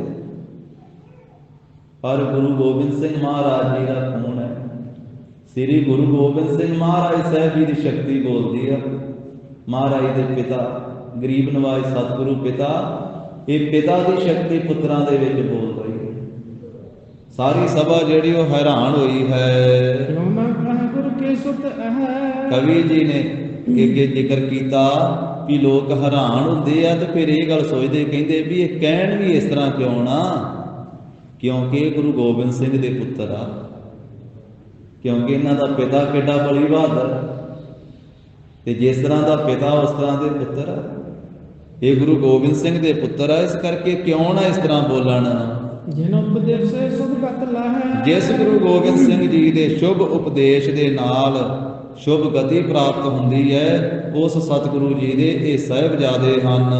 ਸਿੱਖ ਸੰਗਤ ਹਿੰਦੂ ਤੈ ਸਭੈ। ਉੱਥੇ ਕਹਿੰਦੇ ਵੀ ਜਿੰਨੀ ਵੀ ਸੰਗਤ ਸੀ, ਚਾਹੇ ਹਿੰਦੂ ਸੀ, ਉਹ ਸਾਰੇ ਹੀ ਧੰਨ ਧੰਨ ਬੋਲਤ ਭੇਤਵੇ। ਤਾਂ ਸਾਰਿਆਂ ਨੇ ਧੰਨ ਧੰਨ ਬੋਲੀ। ਇੱਥੇ ਇਹ ਵੀ ਭਾਵ ਆ ਜਾਂਦਾ ਹੈ ਕਿ ਜਿੱਥੇ ਨੂਰਾ ਬਾਈ ਸੁਣਾ ਰਿਹਾ ਨਾ ਇਹ ਗੱਲ ਸੁਣ ਕਰਕੇ ਜਿੰਨੇ ਕਲਗੀਧਰ ਪਾਤਸ਼ਾਹ ਜੀ ਦੇ ਸ਼ਰਧਾਲੂ ਉੱਥੇ ਸਿੱਖ ਸੰਗਤ ਬੈਠੀ ਸੀ, ਜਾਂ ਹਿੰਦੂ ਭਾਈਚਾਰਾ ਬੈਠਾ ਸੀ ਰਾਏ ਕੱਲੇ ਦੇ ਸਮੇਤ, ਇਹ ਨੂਰੇ ਮਾਈ ਦੀ ਜ਼ੁਬਾਨੀ ਸੁਣ ਕਰਕੇ ਸਾਰਿਆਂ ਨੇ ਆਖਿਆ ਧੰਨ ਧੰਨ ਗੁਰੂ ਕੇ ਸਾਹਿਬਜ਼ਾਦੇ, ਧੰਨ ਧੰਨ ਗੁਰੂ ਕੇ ਪੁੱਤਰ। ਤੁਰਕ ਜਰੇ ਵਰ ਜਰੇ ਨਾ ਕੈਸੇ। ਕਹਿੰਦੇ ਕਿ ਤੁਰਕ ਉਸ ਵੇਲੇ ਜੜ ਗਏ, ਸੜ ਗਏ। ਜਰੇ ਤੋਂ ਭਾਵ ਹੈ ਜਲ ਗਏ, ਉਹਨਾਂ ਦਾ ਅੰਦਰ ਹਿਰਦਾ ਜਲ ਗਿਆ, ਤੇ ਇਹ ਜਿਹੜੇ ਬੋਲ ਉਹਨਾਂ ਨੇ ਅੰਦਰ ਜਰੇ ਨਹੀਂ, ਜਰ ਨਹੀਂ ਸਕੇ ਇਹਨਾਂ ਬੋਲਾਂ ਨੂੰ। ਭਾਵ ਸਪਰੇ ਜਵਾਸਾ ਜੈਸੇ। ਕਿਵੇਂ ਸੜ ਗਏ ਤੁਰਕਾਂ ਦੇ ਹਿਰਦੇ, ਕਹਿੰਦੇ ਜਿਵੇਂ ਮੀਂਹ ਪੈਣ ਨਾਲ ਜਵਾਏ ਦਾ ਬੂਟਾ ਸੜ ਜਾਂਦਾ, ਉਹ ਔੜ ਦੇ ਵਿੱਚ ਹੀ ਹਰਿਆ ਹੁੰਦਾ, ਜੇਠ ਹਾੜ ਦੇ ਮਹੀਨੇ ਵਿੱਚ, ਤੇ ਸੌਣ ਭਾਦਰੋਂ ਜਦੋਂ ਝੜੀ ਲੱਗਦੀ ਹੈ ਤੇ ਜਵਾਏ ਦਾ ਬੂਟਾ ਜਿਹੜਾ ਵਾ ਉਹਦੇ ਪੱਤੇ ਡਿੱਗ ਪੈਂਦੇ, ਉਹ ਸੁੱਕ ਸੜ ਜਾਂਦਾ। ਕਹਿੰਦੇ ਜਿਵੇਂ ਵਰਖਾ ਪੈਣ ਦੇ ਨਾਲ ਜਵਾਇਆਂ ਦਾ ਬੂਟਾ ਸੜਦਾ ਨਾ, ਖਤਮ ਹੁੰਦਾ, ਇਸ ਤਰੀਕੇ ਦੇ ਨਾਲ ਉਹ ਅੰਦਰੋਂ ਸੜ ਗਏ। ਖਾਨ ਵਜੀਦੇ ਨੈਣ ਤਰੇਰੇ। ਫਿਰ ਵਜੀਦੇ ਖਾਨ ਨੇ ਆਪਣੇ ਨੈਣ ਗੁੱਸੇ ਵਾਲੇ ਕੀਤੇ। ਡਰਤ ਨਹੀਂ ਕਿਮ ਕਹੈ ਤਰੇਰੇ। ਹਾਂ, ਫਿਰ ਕਹਿਣ ਲੱਗਾ ਕਰੜੇ ਜੇ ਬੋਲ, ਇਹ ਤਾਂ ਡਰਦੇ ਨਹੀਂ ਹਨ। ਇਨਕੋ ਅਬ ਦਹਿ ਮਰਵਾਏ। ਇਹਨਾਂ ਨੂੰ ਹੁਣ ਮਰਵਾ ਦੇਣਾ ਚਾਹੀਦਾ ਹੈ। ਇਮ ਨਿਸ਼ਚੈ ਕਰ ਜਿਸਕੋ ਪਾਏ। ਇਸ ਤਰ੍ਹਾਂ ਗੁੱਸਾ ਜਿਹੜਾ ਉਹਨੇ ਧਾਰਨ ਕੀਤਾ ਤੇ ਨਿਸ਼ਚਾ ਕਰ ਲਿਆ ਕਿ ਇਹਨਾਂ ਨੂੰ ਜਿਉਂਦੇ ਨਹੀਂ ਰੱਖਣਾ ਚਾਹੀਦਾ, ਇਹਨਾਂ ਨੂੰ ਖਤਮ ਕਰ ਦੇਣਾ ਚਾਹੀਦਾ ਹੈ। ਪੜੋ। दोहरा खत्री झूठा नाद तब कहन बाग के साथ। ਜਿਹੜਾ ਖੱਤਰੀ ਹੈ ਨਾ, ਝੂਠਾ ਆਨੰਦ, ਹੁਣ ਜੇ ਇਹਦਾ ਨਾਂ ਸੁੱਚਾ ਆਨੰਦ ਸੀ, ਇੱਥੇ ਭਾਈ ਸਾਹਿਬ ਸੰਤੋਖ ਸਿੰਘ ਜੀ ਨੇ ਇਹਨੂੰ ਝੂਠਾ ਆਨੰਦ ਲਿਖਿਆ, ਕਿਉਂਕਿ ਇਹਦੇ ਕਰਮ ਇਸ ਤਰ੍ਹਾਂ ਦੇ, ਇਹਨੇ ਕੰਮ ਹੀ ਇਹੋ ਜਿਹੇ ਕੀਤੇ। ਜੇ ਨਾਂ ਚੰਗਾ ਹੋਵੇ ਤੇ ਬੰਦੇ ਦੇ ਕੰਮ ਚੰਗੇ ਨਾ ਹੋਣ ਤੇ ਨਾਂ ਵੀ ਚੰਗਾ ਨਹੀਂ ਸੋਚਦਾ। ਇਸ ਕਰਕੇ ਨਾਮ ਤੇ ਸੁੱਚਾ ਆਨੰਦ ਸੀ, ਪਰ ਕੰਮ ਮਾੜੇ ਕੀਤੇ ਨੇ। ਇਸ ਕਰਕੇ ਇਤਿਹਾਸਕਾਰ ਨੇ ਇਹਨੂੰ ਝੂਠਾ ਆਨੰਦ ਲਿਖ ਦਿੱਤਾ। ਇਹ ਖੱਤਰੀ ਜਿਹੜਾ ਝੂਠਾ ਆਨੰਦ ਹੈ, ਉਸ ਵੇਲੇ ਨਵਾਬ ਵਜੀਦ ਖਾਨ ਦੇ ਪਾਸ ਕਹਿੰਦਾ ਹੈ, ਦੇਖੋ ਕਿਵੇਂ ਬੋਲਤੇ ਡਰਤ ਨ ਜੋਰਤ ਹਾਥ। ਨਵਾਬ ਸਾਹਿਬ ਵੇਖੋ ਇਹ ਬੱਚੇ ਕਿੰਨੇ ਤਿੱਖੇ ਆ, ਜੰਮਦੀਆਂ ਸੂਲਾਂ ਦੇ ਮੂੰਹ ਤਿੱਖੇ ਹੁੰਦੇ, ਸੱਪ ਦੇ ਬੱਚੇ ਸਪੋਲਗੇ ਹੁੰਦੇ। ਵੇਖੋ ਇਹ ਡਰਦੇ ਹੀ ਨਹੀਂ ਹਨ, ਇਹ ਕਿੰਨੇ ਬੋਲਦੇ ਹਨ। ਵੱਡੇ ਹੋਏਗੇ ਪਿਤਾ ਸਮਾਨਾ, ਇਹ ਵੱਡੇ ਹੋਣਗੇ ਤੇ ਆਪਣੇ ਪਿਤਾ ਦੇ ਤਰ੍ਹਾਂ ਹੋਣਗੇ।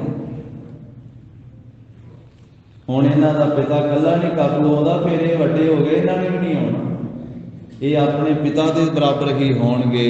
ਲੱਖੋ ਲਸ਼ਕਰ ਕੀਨ ਸੁਹਾਨਾ। ਵੇਖੋ ਇਹਨਾਂ ਦੇ ਪਿਤਾ ਨੇ ਸਾਡੀ ਲੱਖਾਂ ਫੌਜ ਖਤਮ ਕਰ ਦਿੱਤੀ। 7 ਮਹੀਨੇ ਅਨੰਦਪੁਰ ਸਾਹਿਬ ਨੂੰ ਘੇਰਾ ਪਾਇਆ, ਫਿਰ ਨਹੀਂ ਆਪਾਂ ਫੜ ਸਕੇ। ਉਦੋਂ ਬਾਅਦ ਚਮਕੌਰ ਦੀ ਜੰਗ ਹੋਈ, ਇੱਥੇ ਲੱਖਾਂ ਫੌਜ ਮਾਰ ਦਿੱਤੀ ਹੈ, ਫਿਰ ਵਿੱਚੋਂ ਨਿਕਲ ਗਏ। ਜਿਸ ਗੁਰੂ ਗੋਬਿੰਦ ਸਿੰਘ ਨੇ ਲੱਖਾਂ ਫੌਜ ਬਾਦਸ਼ਾਹ ਦੀ ਖਤਮ ਕਰ ਦਿੱਤੀ ਆ, ਇਹ ਵੀ ਆਪਣੇ ਪਿਤਾ ਦੇ ਸਮਾਨ ਹੀ ਹੋਣਗੇ। ਨਿਤ ਉਦਮ ਕੋ ਦੇਸ਼ ਉਠਾਵੇ, ਇਹ ਦੇਸ਼ ਦੇ ਵਿੱਚ ਨਿੱਧਾ ਪ੍ਰਤੀ ਉਪਦਰ ਉਠਾਇਆ ਕਰਨਗੇ। ਇਹਨਾਂ ਕਿਉਂ ਸੀਸ ਨਿਵਾਵੇ। ਇਹਨਾਂ ਨੇ ਕਿਵੇਂ ਕਿਸੇ ਤਰ੍ਹਾਂ ਵੀ ਕਿਵੇਂ ਵੀ ਸਿਰ ਨਹੀਂ ਝੁਕਾਉਣਾ ਹੈ ਤੁਹਾਡੇ ਸਾਹਮਣੇ। ਅਬ ਪਕੜੇ ਬਸ ਆਏ ਤੁਮਾਰੇ, ਹੁਣ ਇਹ ਫੜੇ ਹੋਏ ਆ ਤੇ ਤੁਹਾਡੇ ਵੱਸ ਵਿੱਚ ਆਏ ਹੋਏ ਆ। ਰੂਪ ਨਾ ਜਾਣ ਨਿਵਾਸ ਮਝਾਰੇ। ਇਸ ਕਰਕੇ ਹੁਣ ਇਹ ਕਿਤੇ ਛੁੱਟ ਕੇ ਚਲੇ ਨਾ ਜਾਣ। ਇਨ ਕੋ ਅਪਰ ਨਹੀਂ ਉਚਾਰੂ, ਇਹਨਾਂ ਦਾ ਹੋਰ ਕੋਈ ਇਲਾਜ ਨਹੀਂ ਹੈ, ਯਤਨ ਨਹੀਂ ਹੈ। ਕਰੋ ਹੁਕਮ ਕੇ ਕਰੇ ਪ੍ਰਹਾਰੂ। ਹੁਣ ਕਿਸੇ ਨੂੰ ਹੁਕਮ ਕਰ ਦਿਓ ਤੇ ਇਹਨਾਂ ਦੇ ਉੱਤੇ ਫਤਵਾ ਲਾ ਕੇ ਇਹਨਾਂ ਨੂੰ ਖਤਮ ਕਰ ਦਿਓ। ਉਤੇ ਸਭਾ ਮਨ ਖਾਨ ਮਲੇਰੀ। ਜਿਸ ਵੇਲੇ ਇਹ ਸਾਰੀ ਗੱਲਬਾਤ ਹੋ ਰਹੀ ਸੀ ਤੇ ਫਿਰ ਵਜੀਦ ਖਾਨ ਨੇ ਫਤਵਾ ਲਵਾਇਆ, ਕਾਜੀ ਨੇ ਫਤਵਾ ਲਾਇਆ, ਸੜੀ ਹੋਈ ਜ਼ੁਬਾਨ ਤੋਂ ਇਹ ਬੋਲ ਕੱਢੇ ਕਿ ਬਾਗੀ ਗੁਰੂ ਗੋਬਿੰਦ ਸਿੰਘ ਦੇ ਬਾਗੀ ਪੁੱਤਰ, ਇਹਨਾਂ ਨੂੰ ਨੀਹਾਂ ਵਿੱਚ ਚਿਣ ਕੇ ਜਿਉਂਦਿਆਂ ਨੂੰ ਕੰਧਾਂ ਦੇ ਵਿੱਚ ਚਿਣ ਕਰਕੇ ਖਤਮ ਕਰ ਦੇਣਾ ਚਾਹੀਦਾ। ਜਿਸ ਵੇਲੇ ਫਤਵਾ ਲਾਇਆ ਤੇ ਮਲੇਰਕੋਟਲੀਏ ਨਵਾਬ, ਹੋਰ ਵੀ ਮਲੇਰਕੋਟਲੀਏ ਲੋਕ ਉੱਥੇ ਹਾਜ਼ਰ ਸੀ ਤੇ ਉਹਨਾਂ ਵਿੱਚ ਨਵਾਬ ਸ਼ੇਰ ਮੁਹੰਮਦ ਖਾਨ ਮਲੇਰਕੋਟਲੇ ਦਾ ਨਵਾਬ ਸੀ। ਉਹਨੇ ਹਾ ਦਾ ਨਾਰਾ ਮਾਰਿਆ, ਖੁਦੋ ਸਭਾ ਮੈਂ ਖਾਨ ਮਲੇਰੀ, ਮਲੇਰੀਏ ਖਾਨ ਅਫਗਾਨ ਖਾਨ ਉੱਥੇ ਸਭਾ ਦੇ ਵਿੱਚ ਸੀ। ਮਤੈ ਜਾਣ ਬੋਲੇ ਤਿਸ ਬੇਰੀ। ਜਿਸ ਵੇਲੇ ਉਹਨਾਂ ਵੇਖਿਆ ਕਿ ਇਹ ਤਾਂ ਬੱਚਿਆਂ ਨੂੰ ਖਤਮ ਕਰ ਦੇਣਗੇ, ਮਾਰ ਦੇਣਗੇ, ਤਾਂ ਉਸ ਵੇਲੇ ਮਲੇਰਕੋਟਲੀਏ ਬੋਲੇ, ਬਾਲਕ ਸੀਰ ਖੋਰ ਕਿਆ ਦੋਸ। ਉਹਨਾਂ ਆਖਿਆ ਕਿ ਨਵਾਬ ਸਾਹਿਬ, ਇਹ ਦੁੱਧ ਪੀਣ ਵਾਲੇ ਛੋਟੇ ਛੋਟੇ ਬੱਚੇ, ਇਹ ਸ਼ੀਰਖੋਰ ਬਾਲਕ ਮਾਸੂਮ ਬੱਚੇ, ਇਹਨਾਂ ਦਾ ਕੀ ਦੋਸ਼ ਹੈ? ਇਹਨਾਂ ਦਾ ਕੋਈ ਦੋਸ਼ ਨਹੀਂ ਹੈ। ਹਾਨ ਲਾਭ ਕੀ ਇਨਹ ਨਾ ਹੋਚ। ਇਹਨਾਂ ਨੂੰ ਨਾ ਘਾਟੇ ਦਾ, ਨਾ ਵਾਧੇ ਦਾ, ਨਾ ਹਾਨੀ ਦਾ, ਨਾ ਲਾਭ ਦਾ ਕੋਈ ਪਤਾ ਨਹੀਂ ਹੈ। ਇਹਨਾਂ ਨੂੰ ਤਾਂ ਹਾਲੇ ਹੋਸ਼ ਹੀ ਨਹੀਂ ਹੈ। ਭਾਵੇਂ ਛੋਟੇ ਹਨ, ਇਹਨਾਂ ਨੂੰ ਕੋਈ ਸਮਝ ਨਹੀਂ, ਜੋ ਕੁਝ ਇਹ ਬੋਲ ਰਹੇ ਹਨ ਇਹਨਾਂ ਦਾ ਕੋਈ ਦੋਸ਼ ਨਹੀਂ, ਇਹਨਾਂ ਨੂੰ ਛੱਡ ਦੇਣਾ ਚਾਹੀਦਾ ਹੈ। ਸੁਣ ਪਾਪੀ ਤਬ ਏਕ ਨਵਾਬ। ਪਰ ਪਾਪੀ ਜਿਹੜਾ ਨਵਾਬ ਹੈ ਉਹਨੇ ਸੁਣ ਕਰਕੇ ਇਤ ਉਤ ਦੇਖਣ ਲੱਗੇ ਉਸਤਾਦ। ਉਹ ਇੱਧਰ ਉੱਧਰ ਵੇਖਣ ਲੱਗਾ। ਉਹਨੇ ਇੱਕ ਨਹੀਂ ਮੰਨੀ ਮਲੇਰਕੋਟਲੇ ਦੇ ਨਵਾਬ ਦੀ। ਮਲੇਰਕੋਟਲੇ ਦਾ ਨਵਾਬ ਸਭਾ ਦੇ ਵਿੱਚੋਂ ਉੱਠ ਕੇ ਚਲੇ ਗਿਆ ਕਿ ਜਦੋਂ ਮੇਰੀ ਗੱਲ ਹੀ ਨਹੀਂ ਤੁਸੀਂ ਮੰਨਣੀ, ਤੁਸੀਂ ਪਾਪ ਕਰ ਰਹੇ ਹੋ, ਜ਼ੁਲਮ ਕਰ ਰਹੇ ਹੋ, ਤੇ ਮੈਂ ਤੁਹਾਡੇ ਪਾਪ 'ਚ ਸ਼ਾਮਲ ਨਹੀਂ ਹੋਣਾ। ਤੇ ਉਹ ਜਾਂਦਾ ਜਾਂਦਾ ਇਹ ਗੱਲ ਕਹਿ ਕੇ ਗਿਆ ਵੀ ਇਹ ਤੂੰ ਪਾਪ ਕਰ ਰਿਹਾ, ਤੇਰੀਆਂ ਜੜ੍ਹਾਂ ਪੁੱਟੀਆਂ ਜਾਣਗੀਆਂ। ਸਰਹੰਦ ਦੇ ਨਵਾਬ ਨੂੰ। ਸਰਹੰਦ ਦੇ ਇਹ ਨਵਾਬ ਨੇ, ਸਰਹੰਦ ਦੇ ਸੂਬੇ ਨੇ, ਵਜ਼ੀਰ ਖਾਨ ਨੇ ਉਹਨੂੰ ਆਖਿਆ ਸੀ ਵੀ ਤੇਰੇ ਭਰਾ ਨਾਹਰ ਖਾਨ ਨੂੰ ਗੁਰੂ ਗੋਬਿੰਦ ਸਿੰਘ ਨੇ ਚਮਕੌਰ ਦੀ ਜੰਗ ਚੱਟ ਖੋਹ ਮਾਰਿਆ, ਸਗੋਂ ਇਹਨਾਂ ਬੱਚਿਆਂ ਨੂੰ ਤੂੰ ਕਤਲ ਕਰਕੇ ਆਪਣੇ ਭਰਾ ਦਾ ਬਦਲਾ ਲੈ। ਪਰ ਉਹਨੇ ਆਖਿਆ ਵੀ ਮਰਦਾਂ ਦੀ ਗੱਲ ਇਹ ਹੁੰਦੀ ਆ, ਆਮੋ ਸਾਹਮਣਾ ਜੰਗ ਯੁੱਧ ਕਰਨਾ। ਜੇ ਮੈਂ ਸਾਹਮਣੇ ਹੋਵਾਂਗਾ ਤੇ ਮੈਂ ਗੁਰੂ ਗੋਬਿੰਦ ਸਿੰਘ ਨਾਲ ਜੰਗ ਕਰ ਲਵਾਂਗਾ, ਪਰ ਇਹ ਨਹੀਂ ਕਿ ਬੱਚੇ ਛੋਟੇ ਛੋਟੇ ਉਹਨਾਂ ਨੂੰ ਕਤਲ ਕੀਤਾ ਜਾਵੇ। ਇਹ ਪਾਪ ਹੈ, ਆਪਣਾ ਧਰਮ ਵੀ ਇਜਾਜ਼ਤ ਨਹੀਂ ਦਿੰਦਾ। ਪਰ ਉਹਦੀ ਗੱਲ ਕਿਸੇ ਨੇ ਨਹੀਂ ਸੀ ਸੁਣੀ।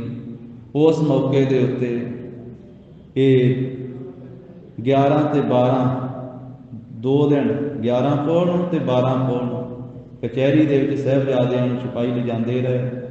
12 ਪੋਹ ਨੂੰ ਫਿਰ ਇਹ ਫਤਵਾ ਲਾਇਆ ਕਿ ਇਹਨਾਂ ਨੂੰ ਨੀਹਾਂ ਵਿੱਚ ਚਿਣ ਕਰਕੇ ਜਿਉਂਦਿਆਂ ਦੀਵਾਰਾਂ ਦੇ ਵਿੱਚ ਖਤਮ ਕੀਤਾ ਜਾਵੇ।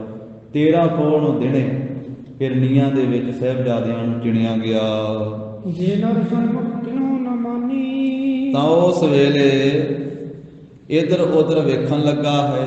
ਜਦੋਂ ਸਾਹਿਬਜ਼ਾਦੇ ਨੀਹਾਂ ਵਿੱਚ ਚਿਣ ਦਿੱਤੇ ਸੀ, ਫਿਰ ਇੱਟਾਂ ਡਿੱਗੀਆਂ, ਸਾਹਿਬਜ਼ਾਦੇ ਵਿੱਚ ਡਿੱਗੇ। ਬੇਹੋਸ਼ ਹੋ ਕਰਕੇ ਜਪਜੀ ਸਾਹਿਬ ਦਾ ਪਾਠ ਸੰਪੂਰਨ ਕੀਤਾ ਸੀ ਸਾਹਿਬਜ਼ਾਦਿਆਂ ਨੇ।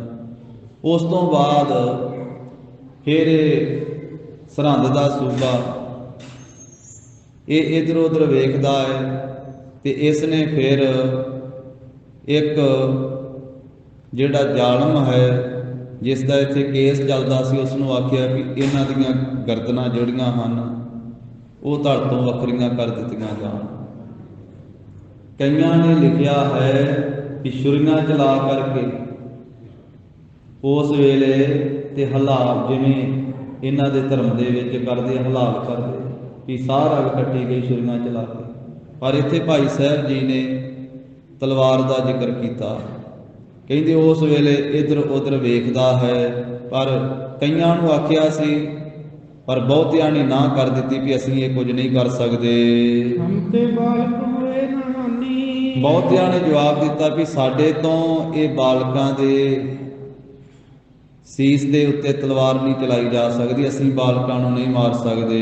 ਬਾਰਦਾਨੀ ਦਿਸ ਦਬੇਰਾ, ਫਿਰ ਕਹਿੰਦੇ ਵੀ ਇਹਨੇ ਜਦੋਂ ਸੱਜੇ ਪਾਸੇ ਵੇਖਿਆ ਹੈ, ਨੀਵ ਗਰੀਬ ਕਰ ਫਿਰ ਤਿਸ ਡੇਰਾ, ਉਧਰਲੇ ਪਾਸੇ ਦੇ ਸਾਰੇ ਲੋਕ ਵੀ ਆਪਣੀਆਂ ਧੌਣਾਂ ਨੀਵੀਆਂ ਕਰ ਗਏ। ਬਾਮੇ ਦਿਸ ਤਬ ਦ੍ਰਿਸ਼ਟ ਚਲਾਈ, ਤਾਂ ਖੱਬੇ ਪਾਸੇ ਫਿਰ ਇਹਨੇ ਦ੍ਰਿਸ਼ਟੀ ਆਪਣੀ ਚਲਾਈ ਹੈ ਵੀ ਨਜ਼ਰ ਭਰ ਕੇ ਖੱਬੇ ਪਾਸੇ ਵੇਖਿਆ।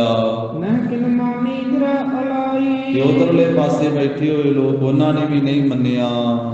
ਪਾਛਲ ਦਿਸ ਖਲ ਬਾਛਲ ਬੇਗ, ਤਾਂ ਪਿਛਲੀ ਤਰਫ ਫਿਰ ਵੇਖਦਾ ਹੈ ਜਿਹੜਾ ਮੂਰਖ ਹੈ ਵਜ਼ੀਰ ਖਾਂ, ਤਾਂ ਇਸ ਨੇ ਬੜੀ ਛੇਤੀ ਦੇ ਨਾਲ ਆਪਣੇ ਪਿਛਲੇ ਪਾਸੇ ਵੇਖਿਆ। ਗਿਰਜਾ ਪਸ਼ਚਮ ਕੋ ਜੁਤ ਬੇਗ, ਤਾਂ ਕਹਿੰਦੇ ਹਨ ਉਸ ਵੇਲੇ ਉਹ ਗਿਲਜਾ ਅੱਗੇ ਦੇ ਪਿਛਲੇ ਪਾਸੇ ਖਲੋਤਾ ਹੋਇਆ ਹੈ।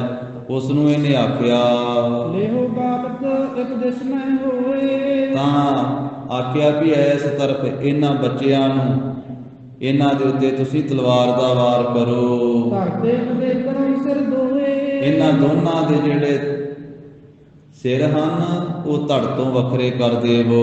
ਰੱਖਣ ਕੀ ਲਾਇਕ ਇਹ ਨਹੀਂ, ਇਹ ਰੱਖਣ ਦੇ ਲਾਇਕ ਨਹੀਂ ਹਨ। ਇਹਨਾਂ ਨੇ ਸਾਡੇ ਇਸਲਾਮ ਨੂੰ ਨਹੀਂ ਮੰਨਿਆ, ਦੀਨ ਨੂੰ ਨਹੀਂ ਮੰਨਿਆ। ਆਏ ਫਤੂਰ ਦੇਸ਼ ਕੇ ਮਾਹੀ, ਇਹ ਸਾਡੇ ਦੇਸ਼ ਦੇ ਵਿੱਚ ਫਤੂਰ ਪਾਉਣਗੇ।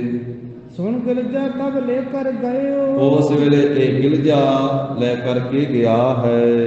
ਓਟ ਸਭਾ ਕੇ ਹੋਵਤ ਭਇਓ, ਕਹਿੰਦੇ ਹਨ ਕਿ ਉਸ ਨੇ ਉਸ ਵੇਲੇ ਪਾਪੀ ਨੇ ਇਸ ਤਰੀਕੇ ਦੇ ਨਾਲ ਇਹ ਪਾਪ ਕਮਾਇਆ ਹੈ। ਪਾਪੀ ਨਿਰਦਿਆਲੂ ਮਤ ਮੰਨੋ, ਜਿਹੜਾ ਦਇਆ ਤੋਂ ਹੀਣਾ ਸੀ, ਭੈੜੀ ਮਤ ਵਾਲਾ ਪਾਪੀ ਸੀ ਜਲਾਦ।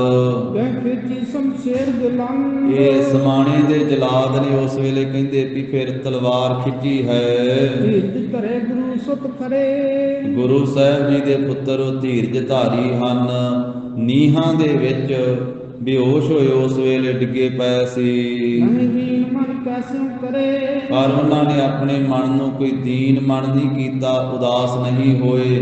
ਭਾਵੇਂ ਉਹ ਵਿੱਚ ਸਾਹ ਘੁੱਟ ਗਿਆ ਤੇ ਬੇਹੋਸ਼ ਹੋ ਕੇ ਡਿੱਗੇ ਪਏ ਸਨ, ਪਰ ਚੜ੍ਹਦੀ ਕਲਾ ਨਾਲ ਬਾਣੀ ਪੜ੍ਹਦਿਆਂ ਜਪਜੀ ਸਾਹਿਬ ਪੜ੍ਹਦਿਆਂ ਉਹ ਨੀਹਾਂ ਦੇ ਵਿੱਚ ਖਲੋਤੇ ਰਹੇ ਸਨ, ਧਰਮ ਏਕ ਸਿਰ ਚਾਹਤ ਦਿਓ। ਕਿਉਂਕਿ ਉਹਨਾਂ ਨੇ ਧਰਮ ਦੇ ਵਾਸਤੇ ਆਪ ਇੱਛਾ ਕੀਤੀ ਸੀ, ਸਿਰ ਦੇਣ ਵਾਸਤੇ ਸਾਰੇ ਲਾਲਚਾਂ ਨੂੰ ਠੁਕਰਾ ਦਿੱਤਾ ਸੀ। ਤੁਰਕਨ ਜਰਾ ਬਿਨਾਸੀ ਕੀਓ। ਤੁਰਕਾਂ ਦੀਆਂ ਜੜ੍ਹਾਂ ਵਿਨਾਸ਼ ਕਰਨਾ ਚਾਹੁੰਦੇ ਸਨ ਗੁਰੂ ਕੇ ਲਾਲ। ਸਿਮਰੈ ਬਾਤ ਪਿਤਾ ਮੈਂ ਕੇਰੀ। ਆਪਣੇ ਦਾਦਾ ਸਤਿਗੁਰੂ ਸ੍ਰੀ ਗੁਰੂ ਤੇਗ ਬਹਾਦਰ ਸਾਹਿਬ ਮਹਾਰਾਜ ਜੀ ਦੀ ਉਹਨਾਂ ਨੇ ਸਾਰੀ ਗੱਲਬਾਤ ਜਿਹੜੀ ਉਹ ਯਾਦ ਕੀਤੀ ਲਾਜ ਬੰਸ ਕੀ ਚਾਹੇ ਬਡੇਰੀ। ਤੇ ਆਪਣੇ ਬੰਸ ਦੀ ਲਾਜ ਚਾਹੁੰਦੇ ਹਨ ਕਿ ਸਾਡੀ ਜਿਹੜੀ ਬੰਸ ਹੈ ਇਹ ਬੜੀ ਉੱਚੀ ਹੈ, ਬਹੁਤ ਵੱਡੀ ਹੈ, ਅਸੀਂ ਸ਼ਹੀਦਾਂ ਦੀ ਬੰਸ ਦੇ ਸਾਹਿਬਜ਼ਾਦੇ ਹਾਂ। ਅਦਮ ਤਬੈ ਤਲਵਾਰ ਚਲਾਈ। ਉਸ ਨੀਚ ਜਲਾਦ ਨੇ ਉਸ ਮੌਕੇ ਦੇ ਉੱਤੇ ਦੋਵਾਂ ਜਲਾਦਾਂ ਦਾ ਵੀ ਜ਼ਿਕਰ ਆਉਂਦਾ ਹੈ। ਕਈਆਂ ਇਤਿਹਾਸਕਾਰਾਂ ਨੇ ਜ਼ਿਕਰ ਕੀਤਾ ਹੈ, ਸ਼ਾਸਲ ਬੇਗ ਤੇ ਬਾਸ਼ਲ ਬੇਗ, ਸਮਾਣੇ ਦੇ ਜਲਾਦਾਂ ਦਾ। ਸ਼ਾਸਲ ਬੇਗ ਤੇ ਬਾਸ਼ਲ ਬੇਗ ਸਮਾਣੇ ਦੇ ਜਲਾਦ, ਉਹਨਾਂ ਦਾ ਜ਼ਿਕਰ ਕੀਤਾ ਤੇ ਇਹ ਵੀ ਲਿਖਿਆ ਗਈਆਂ ਨੇ ਵੀ ਉਹਨਾਂ ਦੇ ਦਾਦੇ ਦਾ ਨਾਮ ਸੀ ਜਲਾਲੂਦੀਨ ਜਲਾਦ। ਸ਼ਾਸਲ ਬੇਗ ਬਾਸ਼ਲ ਬੇਗ ਜਿਹੜੇ ਦੋ ਸਮਾਣੇ ਦੇ ਜਲਾਦ ਸੀ, ਉਹਨਾਂ ਦੇ ਦਾਦੇ ਜਲਾਦ ਦਾ ਨਾਮ ਸੀ ਜਲਾਲੂਦੀਨ, ਜਿਸ ਜਲਾਲੂਦੀਨ ਨੇ ਚਾਂਦਨੀ ਚੌਕ 1675 ਈਸਵੀ ਨੂੰ ਨਾਮੇ ਪਾਤਸ਼ਾਹ ਦੇ ਸੀਸ ਤੇ ਤਲਵਾਰ ਚਲਾਈ ਸੀ। ਤੇ ਉਸ ਜਲਾਲੂਦੀਨ ਦੇ ਪੋਤੇ ਸੀ ਜਲਾਦ ਸ਼ਾਸਲ ਬੇਗ ਤੇ ਬਾਸ਼ਲ ਬੇਗ, ਜਿਹੜੇ ਸਾਹਿਬਜ਼ਾਦਿਆਂ ਦੇ ਸੀਸ ਤੇ ਵਾਰ ਕਰਦੇ। ਉਹ ਵੇਖੋ ਜਲਾਦ ਦੇ ਪੋਤਰੇ ਆ, ਇਧਰਲੇ ਪਾਸੇ ਗੁਰੂ ਤੇਗ ਬਹਾਦਰ ਸਾਹਿਬ ਜੀ ਦੇ ਪੋਤਰੇ। ਤਾਂ ਉਸ ਵੇਲੇ ਇਹਨਾਂ ਜਲਾਦਾਂ ਨੇ, ਇੱਥੇ ਤਾਂ ਇੱਕੇ ਦਾ ਹੀ ਜ਼ਿਕਰ ਆਇਆ ਹੈ, ਕਈਆਂ ਗੁਰਮੁਖਾਂ ਨੇ ਦੋਵਾਂ ਦਾ ਕੀਤਾ। ਤਾਂ ਕਹਿੰਦੇ ਹਨ ਕਿ ਉਸ ਵੇਲੇ ਜਲਾਦ ਨੇ ਫਿਰ ਅਦਮ ਨੇ ਨੀਚ ਨੇ ਤਲਵਾਰ ਚਲਾਈ ਹੈ। ਸਿਰ ਜੋਰਾਵਰ ਸਿੰਘ ਦੇਵ ਗਿਰਾਈ। ਤੇ ਪਹਿਲਾਂ ਬਾਬਾ ਜੋਰਾਵਰ ਸਿੰਘ ਜੀ ਦਾ ਸੀਸ ਧੜ ਤੋਂ ਵੱਖਰਾ ਕਰ ਦਿੱਤਾ, ਬਾਹਰ ਦੂਸਰੋ ਵਾਰ ਪ੍ਰਹਾਰਾ। ਫਿਰ ਦੂਜਾ ਵਾਰ ਕੀਤਾ ਇਸ ਨੀਚ ਨੇ ਜਲਾਦ ਨੇ। ਫਤਿਹ ਸਿੰਘ ਕੋ ਸੀਸ ਉਤਾਰਾ। ਤੇ ਧੰਨ ਬਾਬਾ ਫਤਿਹ ਸਿੰਘ ਸਾਹਿਬ ਜੀ ਦਾ ਸੀਸ ਵੱਖਰਾ ਕਰ ਦਿੱਤਾ। ਭਾਵੇਂ ਸਾਧ ਸੰਗਤ ਜੀ ਛੁਰੀ ਫੇਰੀ ਲਿਖਿਆ ਗਈਆਂ ਨੇ, ਇੱਥੇ ਤਲਵਾਰ ਦੇ ਵਾਰ ਨਾਲ ਸੀਸ ਵੱਖਰਾ ਕਰਨ ਦਾ ਜ਼ਿਕਰ ਆਇਆ, ਪਰ ਸ਼ਹੀਦ ਤਾਂ ਕੀਤਾ ਹੀ ਹੈ, ਕਿਉਂਕਿ ਪਾਪੀਆਂ ਨੇ ਹਰ ਇੱਕ ਤਰ੍ਹਾਂ ਦਾ ਤਸੀਹਾ ਦਿੱਤਾ, ਹਰ ਇੱਕ ਤਰ੍ਹਾਂ ਦਾ ਜ਼ੁਲਮ ਕੀਤਾ। ਤਾਂ ਫਿਰ ਬਾਬਾ ਫਤਿਹ ਸਿੰਘ ਸਾਹਿਬ ਜੀ ਦਾ ਸੀਸ ਉਤਾਰ ਦਿੱਤਾ। ਹਾਹਾਕਾਰ ਕਾਜੇ ਪਇਓ। ਤੇ ਹਾਹਾਕਾਰ ਜਿੱਥੇ ਕਿੱਥੇ ਸਾਰੇ ਪਾਸੇ ਹੋਇਆ। ਜੈ ਜੈ ਸ਼ਬਦ ਸੁਰਨ ਮੈਂ ਥਿਓ। ਕਹਿੰਦੇ ਜਦੋਂ ਗੁਰੂ ਕੇ ਲਾਲ ਸ਼ਹੀਦ ਹੋ ਗਏ ਸਰਹੰਦ ਦੀ ਧਰਤੀ ਤੇ ਸਰਹੰਦ ਦੀ ਧਰਤੀ ਤੇ ਹਾਹਾਕਾਰ ਮੱਚੀ ਘਰ ਘਰ ਦੇ ਵਿੱਚ, ਤੇ ਪਰਲੋਕ ਦੇ ਵਿੱਚ ਦੇਵਤਿਆਂ ਦੇ ਦੇਸ਼ ਦੇ ਵਿੱਚ ਜੈ ਜੈਕਾਰ ਦੇਵਤਿਆਂ ਨੇ ਕੀਤੀ ਹੈ। ਧੰਨ ਗੁਰੂ ਸੁਖ ਧੀਰਜ ਧਾਰੀ। ਧੰਨ ਗੁਰੂ ਗੋਬਿੰਦ ਸਿੰਘ ਜੀ ਦੇ ਪੁੱਤਰ ਏਡੇ ਵੱਡੇ ਧੀਰਜ ਨੂੰ ਧਾਰਨ ਵਾਲੇ ਜਦੋਂ ਨੀਹਾਂ 'ਚ ਖਲੋਤੇ ਸੀ, ਉਹਨਾਂ ਜਪਜੀ ਸਾਹਿਬ ਦਾ ਪਾਠ ਕੀਤਾ, ਉਹਨਾਂ ਦੀਆਂ ਲੱਤਾਂ ਨਹੀਂ ਕੰਬੀਆਂ, ਉਹਨਾਂ ਦਾ ਹਿਰਦਾ ਨਹੀਂ ਦਹਿਲਿਆ, ਉਹਨਾਂ ਦੇ ਬੁੱਲ੍ਹਾਂ ਤੇ ਸਿਕਰੀ ਨਹੀਂ ਆਈ, ਉਹ ਕੰਬੇ ਨਹੀਂ, ਉਹਨਾਂ ਦੇ ਚਿਹਰੇ ਤੇ ਤਰੇਵੀ ਨਹੀਂ ਆਈ। ਚੜ੍ਹਦੀ ਕਲਾ ਦੇ ਨਾਲ ਜਪਜੀ ਸਾਹਿਬ ਦਾ ਪਾਠ ਕਰਦੇ ਨੀਹਾਂ ਵਿੱਚ ਖਲੋਤੇ ਰਹੇ। ਅਖੀਰ ਤੇ ਇਹ ਤਲਵਾਰ ਦਾ ਵਾਰ ਕੀਤਾ ਗਿਆ, ਸ਼ਹੀਦੀ ਪ੍ਰਾਪਤ ਕੀਤੀ। ਤਾਂ ਲੋਕਾਂ ਨੇ ਹਾਹਾਕਾਰ ਕੀਤੀ, ਦੇਵਤਿਆਂ ਨੇ ਜੈ ਜੈਕਾਰ ਕੀਤੀ। ਧੰਨ ਗੁਰੂ ਕੇ ਸਾਹਿਬਜ਼ਾਦੇ ਏਡੇ ਵੱਡੇ ਧੀਰਜ ਧਾਰੀ, ਧਰਮ ਹੇਤ ਸਿਰ ਦਿਓ ਉਤਾਰੀ। ਧਰਮ ਦੇ ਵਾਸਤੇ ਆਪਣੇ ਸੀਸ ਕੁਰਬਾਨ ਕਰ ਦਿੱਤੇ ਗੁਰੂ ਕੇ ਲਾਲਾਂ ਨੇ। ਅਲਪ ਆਬਲ ਪਕਰੇ ਹੋਏ। ਬਹੁਤ ਛੋਟੀ ਜੀ ਉਮਰ ਸੀ, 7 ਸਾਲ ਤੇ 9 ਸਾਲ ਦੀਆਂ ਉਮਰਾਂ ਸਨ ਗੁਰੂ ਕੇ ਲਾਲਾਂ ਦੀਆਂ। ਦ੍ਰਿੜਤਾ ਪਰ ਕਰਹਿ ਹੋਏ। ਕਹਿੰਦੇ ਵੀ ਇਸ ਤਰ੍ਹਾਂ ਹੋਰ ਕੌਣ ਏਡੀ ਵੱਡੀ ਦ੍ਰਿੜਤਾ ਕਰ ਸਕਦਾ, ਏਡੀ ਵੱਡੀ ਅਡੋਲਤਾ। ਨਹੀਂ ਤਾਂ ਨਿੱਕੀ ਨਿੱਕੀ ਚੀਜ਼ ਤੇ ਬੰਦਾ ਡੋਲ ਜਾਂਦਾ ਵਾ, ਲਾਲਚ ਕਰਦਾ ਹੈ। ਏਡੀ ਵੱਡੀ ਦ੍ਰਿੜਤਾ, ਨਾ ਕੋਈ ਲਾਲਚ ਮੰਨਿਆ, ਨਾ ਕੋਈ ਡਰਾਵਾ ਮੰਨਿਆ, ਹੋਰ ਨਹੀਂ ਕੋਈ ਏਡੀ ਵੱਡੀ ਕਹਿੰਦੇ ਦ੍ਰਿੜਤਾ ਕਰ ਸਕਦਾ। ਛੋਟੀਆਂ ਉਮਰਾਂ ਵਿੱਚ ਜਿੱਡੀ ਵੱਡੀ ਦ੍ਰਿੜਤਾ ਗੁਰੂ ਗੋਬਿੰਦ ਸਿੰਘ ਮਹਾਰਾਜ ਦੇ ਪੁੱਤਰਾਂ ਦੇ ਵਿੱਚ ਹੈ ਸੀ। ਤੁਰਕਨ ਜਰਾ ਬਿਨਾਸੀ ਕਰਕੇ ਤੁਰਕਾਂ ਦੀਆਂ ਜੜ੍ਹਾਂ ਵਿਨਾਸ਼ ਕਰਕੇ ਗਏ ਗੁਰੂਪੁਰ ਆਣਗ ਧਰ ਕੇ ਤੁਰਕਾਂ ਦੀਆਂ ਜੜ੍ਹਾਂ ਪੁੱਟਦੇ ਹੋਏ ਤੇ ਆਨੰਦ ਧਾਰਨ ਕਰਕੇ ਗੁਰਪੁਰੀ ਨੂੰ ਚਲੇ ਗਏ ਬਾਬਾ ਜੋਰਾਵਰ ਸਿੰਘ ਜੀ, ਬਾਬਾ ਫਤਿਹ ਸਿੰਘ ਜੀ। ਹਰੇ ਕਲੰਕ ਤ੍ਰਿਪ ਕੁਲ ਸਾਰੇ ਦੁਸ਼ਮਣਾਂ ਦੀ ਸਾਰੇ ਕੁਲ ਨੂੰ ਕਲੰਕਿਤ ਕੀਤਾ। ਰਾਜ ਤੇਜ ਕੋ ਛੀਨਤ ਸਾਰੇ ਤਾਂ ਹੁਣ ਸਾਰੇ ਰਾਜ ਦੇ ਜਿਹੜਾ ਤੇਜ ਪ੍ਰਤਾਪ ਸੀ ਉਹ ਖਤਮ ਹੋਵੇਗਾ। ਇਹਨਾਂ ਤੁਰਕਾਂ ਦਾ ਜਾਣੇ ਕਿ ਛੀਨ ਦਿੱਤਾ, ਨਾਸ ਕਰ ਦਿੱਤਾ। ਦਸਨ ਤੁਰਕ ਹਿੰਦੂ ਕਾ ਚਾਰੀ ਉਸ ਵੇਲੇ ਉੱਥੇ ਜਿੱਥੇ ਗੁਰੂ ਕੇ ਲਾਲਾਂ ਨੂੰ ਨੀਹਾਂ ਵਿੱਚ ਚਿਣਿਆ ਗਿਆ, ਜਿੰਨੇ ਤੁਰਕ ਸੀ ਜਾਂ ਜਿੰਨੇ ਹਿੰਦੂ ਸਨ ਬਹੁਤੇ ਸਾਰੇ, ਖੱਤਰੀ ਕੋ ਬਹੁ ਦੇਵਤ ਗਾਰੀ ਉਹ ਸਾਰੇ ਇਹ ਸੁੱਚਾਨੰਦ ਖੱਤਰੀ ਨੂੰ ਗਾਲਾਂ ਦਿੰਦੇ ਸੀ, ਕਿਉਂਕਿ ਇਹਦਾ ਵੱਡਾ ਭਾਰੀ ਰੋਲ ਸੀ। ਇਹਨੇ ਆਖਿਆ ਸੀ ਵੀ ਜੰਮਦੀਆਂ ਸੂਲਾਂ ਦੇ ਮੂੰਹ ਤਿੱਖੇ, ਸੱਪ ਦੇ ਬੱਚੇ ਸਪੋਲੀਏ। ਇਹਨੇ ਬਹੁਤੀ ਗੱਲ ਜਿਹੜੀ ਉਹ ਕੀਤੀ ਸੀ, ਸੂਬੇ ਨੂੰ ਆਖਿਆ ਸੀ। ਸੂਬੇ ਨੇ ਫਤਵਾ ਲਵਾ ਕਰਕੇ ਗੁਰੂ ਕੇ ਲਾਲਾਂ ਨੂੰ ਸ਼ਹੀਦ ਕੀਤਾ। ਇਹ ਸ਼ਹੀਦ ਕਰਾਉਣ ਦੇ ਵਿੱਚ ਇਹਦਾ ਵੱਡਾ ਯੋਗਦਾਨ। ਇਸ ਕਰਕੇ ਸਾਰੇ ਲੋਕ ਇਹ ਸੁੱਚੇ ਆਨੰਦ ਖੱਤਰੀ ਨੂੰ ਗਾਲਾਂ ਦਿੰਦੇ। ਇੱਕ ਪਹਿਲਾਂ ਬ੍ਰਾਹਮਣ ਜਿਹੜਾ ਸੀ, ਪਹਿਲਾਂ ਲੋਕਾਂ ਨੇ ਉਹ ਗੰਗੂ ਬ੍ਰਾਹਮਣ ਨੂੰ ਗਾਲਾਂ ਦਿੱਤੀਆਂ ਕਿ ਉਹਨੇ ਮੋਹਰਾਂ ਦੇ ਲਾਲਚ ਕਰਕੇ ਗੁਰੂ ਕੇ ਸਾਹਿਬਜ਼ਾਦਿਆਂ ਨੂੰ ਫੜਾਇਆ, ਤੇ ਹੁਣ ਇਹ ਜਿਹੜਾ ਸੁੱਚਾਨੰਦ ਖੱਤਰੀ ਸੀ ਇਹਨੂੰ ਗਾਲਾਂ ਦਿੰਦੇ। ਤੇ ਜਿਸ ਨੇ ਹਾ ਦਾ ਨਾਰਾ ਮਾਰਿਆ ਮਲੇਰਕੋਟਲੇ ਨਵਾਬ ਨੇ, ਉਹਨੂੰ ਅੱਜ ਵੀ ਸਤਿਕਾਰ ਦਿੱਤਾ ਜਾਂਦਾ। ਉਹਦੀ ਵੰਸ਼ ਨੂੰ ਅੱਜ ਵੀ ਸਤਿਕਾਰ ਦਿੱਤਾ ਜਾਂਦਾ। ਮਲੇਰਕੋਟਲੇ ਦੇ ਮੁਸਲਮਾਨਾਂ ਨੂੰ ਅੱਜ ਵੀ ਆਦਰ ਦਿੱਤਾ ਜਾਂਦਾ। ਇਸ ਵੇਖੋ ਹਾ ਦਾ ਨਾਰਾ ਇੱਕ ਨੇ ਮਾਰਿਆ ਤੇ ਅੱਜ ਸਾਰਾ ਹੀ ਮਲੇਰਕੋਟਲਾ ਉਹ ਸਤਿਕਾਰਯੋਗ ਬਣ ਗਿਆ। ਕਿਉਂਕਿ ਜਦੋਂ ਗੱਲ ਚੱਲਦੀ ਕਹਿੰਦੇ ਮਲੇਰਕੋਟਲੇ ਦੇ ਨਵਾਬ ਨੇ ਉੱਥੇ ਸਭਾ ਦੇ ਵਿੱਚ ਹਾ ਦਾ ਨਾਰਾ ਮਾਰਿਆ ਸੀ ਕਿ ਇਹ ਤੁਸੀਂ ਪਾਪ ਕਰ ਰਹੇ ਹੋ, ਜ਼ੁਲਮ ਕਰ ਰਹੇ ਹੋ। ਕਿਉਂਕਿ ਕਲਗੀਧਰ ਪਾਤਸ਼ਾਹ ਨੇ ਵੀ ਅੱਗੇ ਜਾ ਕੇ ਬਚਨ ਆਉਣੇ ਆ, ਤਾਂ ਮਹਾਰਾਜ ਸਾਹਿਬ ਜੀ ਨੇ ਵੀ ਉਸ ਵੇਲੇ ਬਚਨ ਕਹੇ ਸੀ ਵੀ ਇਹ ਤਾਂ ਹੁਣ ਮਲੀਆ ਮੇਟ ਹੋਊਗੀ ਸਰਹੰਦ, ਪਰ ਜਿਨੇ ਹਾ ਦਾ ਨਾਰਾ ਮਾਰਿਆ ਉਹ ਰਿਆਸਤ ਵਸਦੀ ਰਹੂ। ਇਹ ਬਚਨ ਮਹਾਰਾਜ ਸਾਹਿਬ ਜੀ ਦੇ ਇਤਿਹਾਸ ਦੇ ਅੱਗੇ ਜਾ ਕੇ ਆਉਣਗੇ। ਤਾਂ ਉਸ ਵੇਲੇ ਕਹਿੰਦੇ ਵੀ ਸਾਰੇ ਉਸ ਸੁੱਚੇ ਆਨੰਦ ਨੂੰ ਗਾਲੀਆਂ ਦਿੰਦੇ ਹਨ। ਇਹ ਦੋਖੀ ਹੈ ਬਟੋ ਚੰਡਾਲਾ ਇਹ ਦੋਖੀ ਹੈ, ਬਹੁਤ ਵੱਡਾ ਚੰਡਾਲ ਹੈ। ਦੇਖੇ ਬਾਲਕ ਕਹਿਓ ਕਰਾਲਾ ਜਦੋਂ ਉਹਨਾਂ ਨੇ ਬਾਲਕ ਵੇਖੇ ਸ਼ਹੀਦ ਹੋਏ ਤਾਂ ਉਸ ਵੇਲੇ ਇਹਨੂੰ ਬੜੇ ਭਿਆਨਕ ਬੋਲ ਕਹੇ।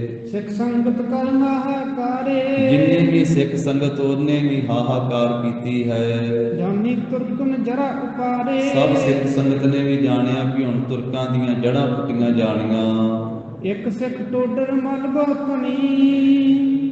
ਹੁਣ ਉਸ ਸਿੱਖ ਦੀ ਗੱਲ ਆਈ, ਇਹ ਤੂੰ ਸਿੱਖ ਲਿਖਿਆ ਇੱਥੇ ਸਾਧ ਸੰਗਤ ਜੀ ਇਤਿਹਾਸ ਟੋਡਰ ਮਲ ਕਹਿੰਦੇ ਵੀ ਇੱਕ ਸਿੱਖ ਸੀਗਾ ਗੁਰੂ ਦਾ, ਇੱਕ ਟੋਡਰ ਮੱਲ ਉਹਦਾ ਨਾਂ ਸੀ ਤੇ ਬਹੁਤ ਧਨੀ ਸੀ, ਬਹੁਤ ਅਮੀਰ ਬੰਦਾ ਸੀ। ਸਾਹਿਬਜ਼ਾਦੇ ਪਕੜਨ ਸੁਣੀ ਜਦੋਂ ਇਹਨੇ ਸੁਣਿਆ ਨਾ ਕਿ ਗੁਰੂ ਗੋਬਿੰਦ ਸਿੰਘ ਮਹਾਰਾਜ ਦੀ ਮਾਤਾ ਜੀ ਨੂੰ ਤੇ ਛੋਟੇ ਸਾਹਿਬਜ਼ਾਦਿਆਂ ਨੂੰ ਸਰਹੰਦ ਲਿਜਾਇਆ ਗਿਆ ਇਹ ਗ੍ਰਿਫਤਾਰ ਕਰਕੇ, ਹਿਰਦੇ ਵਿਚਾਰੇ ਧਨ ਗਨ ਦਾਤਾ ਇਹਨੇ ਆਪਣੇ ਹਿਰਦੇ 'ਚ ਵਿਚਾਰ ਕੀਤੀ ਵੀ ਮਹਾਰਾਜ ਸੱਚੇ ਪਾਤਸ਼ਾਹ ਦਾ ਦਿੱਤਾ ਹੋਇਆ ਬਹੁਤਾ ਧਨ ਵਾ ਮੇਰੇ ਕੋਲ, ਤੇ ਜਿੰਨਾ ਧਨ ਵੀ ਸਰਹੰਦ ਦਾ ਸੂਬਾ ਮੰਗੇਗਾ ਮੈਂ ਉਨਾ ਹੀ ਦੇ ਦੇਣਾ।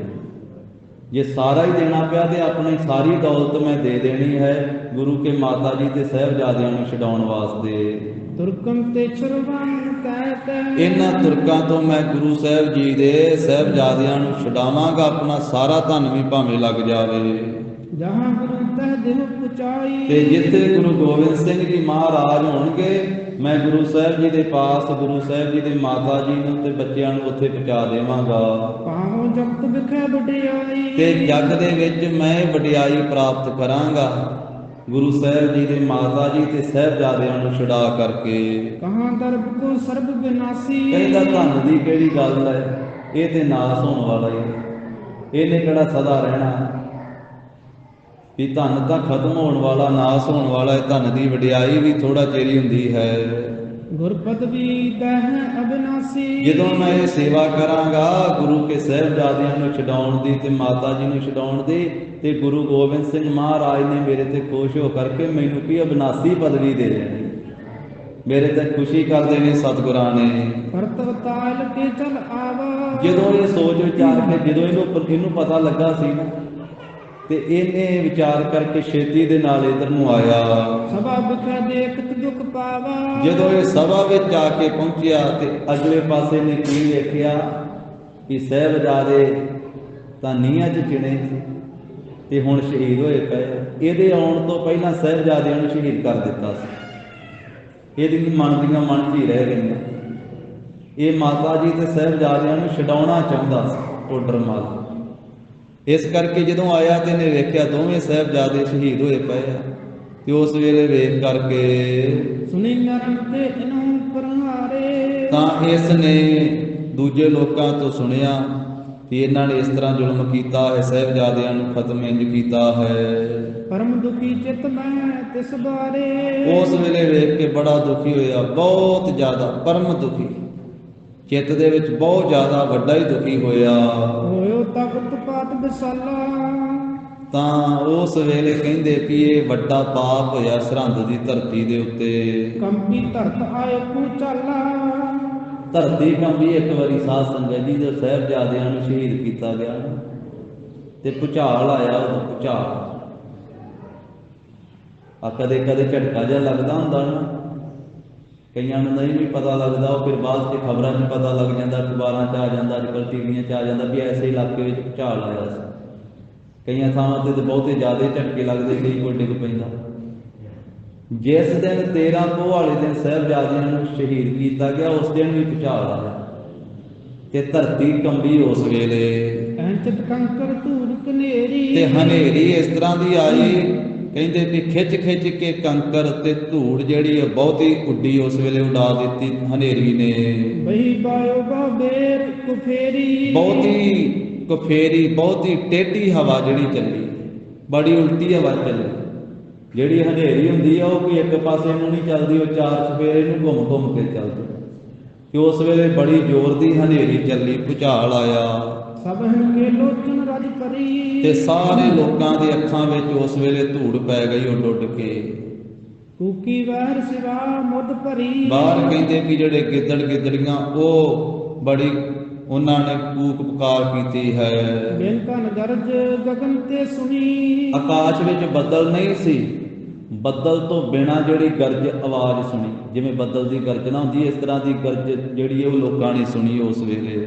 ਸਭ ਪਛਤਾਵਤ ਮੁੰਡੀ ਧੁਨੀ। ਤੇ ਜਿਹਨੂੰ ਪਤਾ ਲੱਗਾ ਨਾ ਵੀ ਸਰਹੰਦ ਦੀ ਧਰਤੀ ਤੇ ਗੁਰੂ ਗੋਬਿੰਦ ਸਿੰਘ ਦੇ ਛੋਟੇ ਬੱਚੇ ਸ਼ਹੀਦ ਕਰ ਦਿੱਤੇ, ਅੱਜ ਖਤਮ ਕਰ ਦਿੱਤੇ, ਤੇ ਇਹ ਸਾਰਾ ਵਾਤਾਵਰਨ ਵੇਖ ਕਰਕੇ ਕਿ ਉਹ ਆਪਣਾ ਸਿਰ ਧੁਣ ਕੇ ਪਛਤਾਤਾਪ ਕਰਦੇ ਸੀ, ਪਛਤਾਉਂਦੇ ਸੀ। ਕਹਿੰਦੇ ਵੀ ਬਹੁਤ ਵੱਡਾ ਪਾਪ ਹੋਇਆ, ਬਹੁਤ ਵੱਡਾ ਜ਼ੁਲਮ ਹੋਇਆ।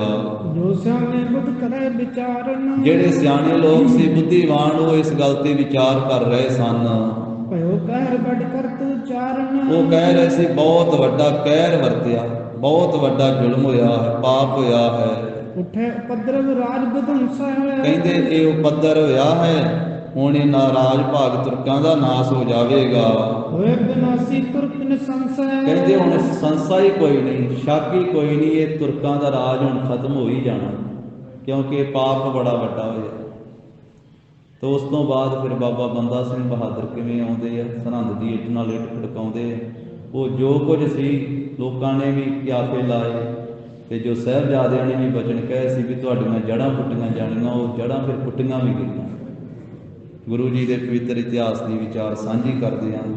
ਹੋਈਆਂ ਭੁੱਲਾਂ ਚੁੱਕਾਂ ਦੀ ਸਤਿਗੁਰੂ ਜੀ, ਗੁਰ ਸੰਗਤ ਜੀ ਖਿਮਾ ਦੇਣੀ, ਦੇਵੋ ਸੱਜਣੇ ਅਸੀਂ ਸੜੀਆਂ, ਜਿਉ ਹੋ ਗਏ ਸਾਧ ਸਿਮਰੇ।